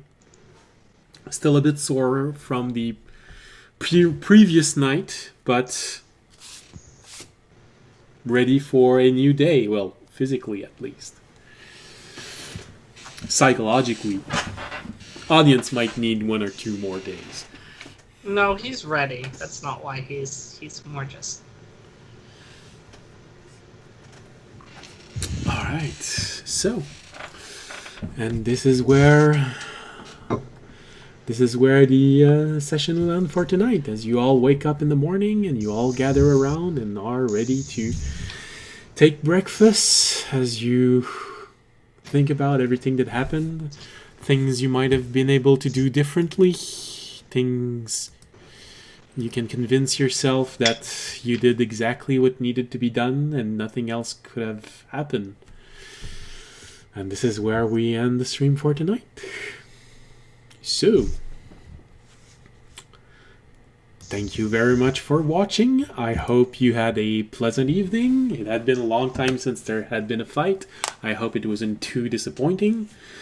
And as always, we'll be back next Wednesday. Now we have also a rebroadcast on Friday. The time is made for more of a Eastern audience. So if you missed some, it might be a bit early if you're from the Western coast. But if you're on the Eastern coast, it's going to be a bit of an easier time for this. So you can watch the rebroadcast if you want to. And since we're affiliate, it's actually really going to be a rebroadcast. Now there's a button to start rebroadcast. That's so cool. I didn't know about that. So, if you want to watch it again, you can. If not, well, there will always be the VOD, and on Mondays the archive on YouTube. So, I hope you enjoyed the show. You can always support the stream by following us on Twitch, Twitter, and YouTube. And you can also support the stream by subscribing to our Twitch channel, because now it's open. Yay! You can also make a donation or become a Patreon, or simply spread the word of this, we hope, very nice channel, or at least you find it nice. So thank you all, and we hope to see you again next Wednesday. For those who may be watching the rebroadcast, I will be in the chat, so maybe I'll see you there at that moment. If not, well, stay safe, and as always, because of special times, stay healthy. Good night. Jenny.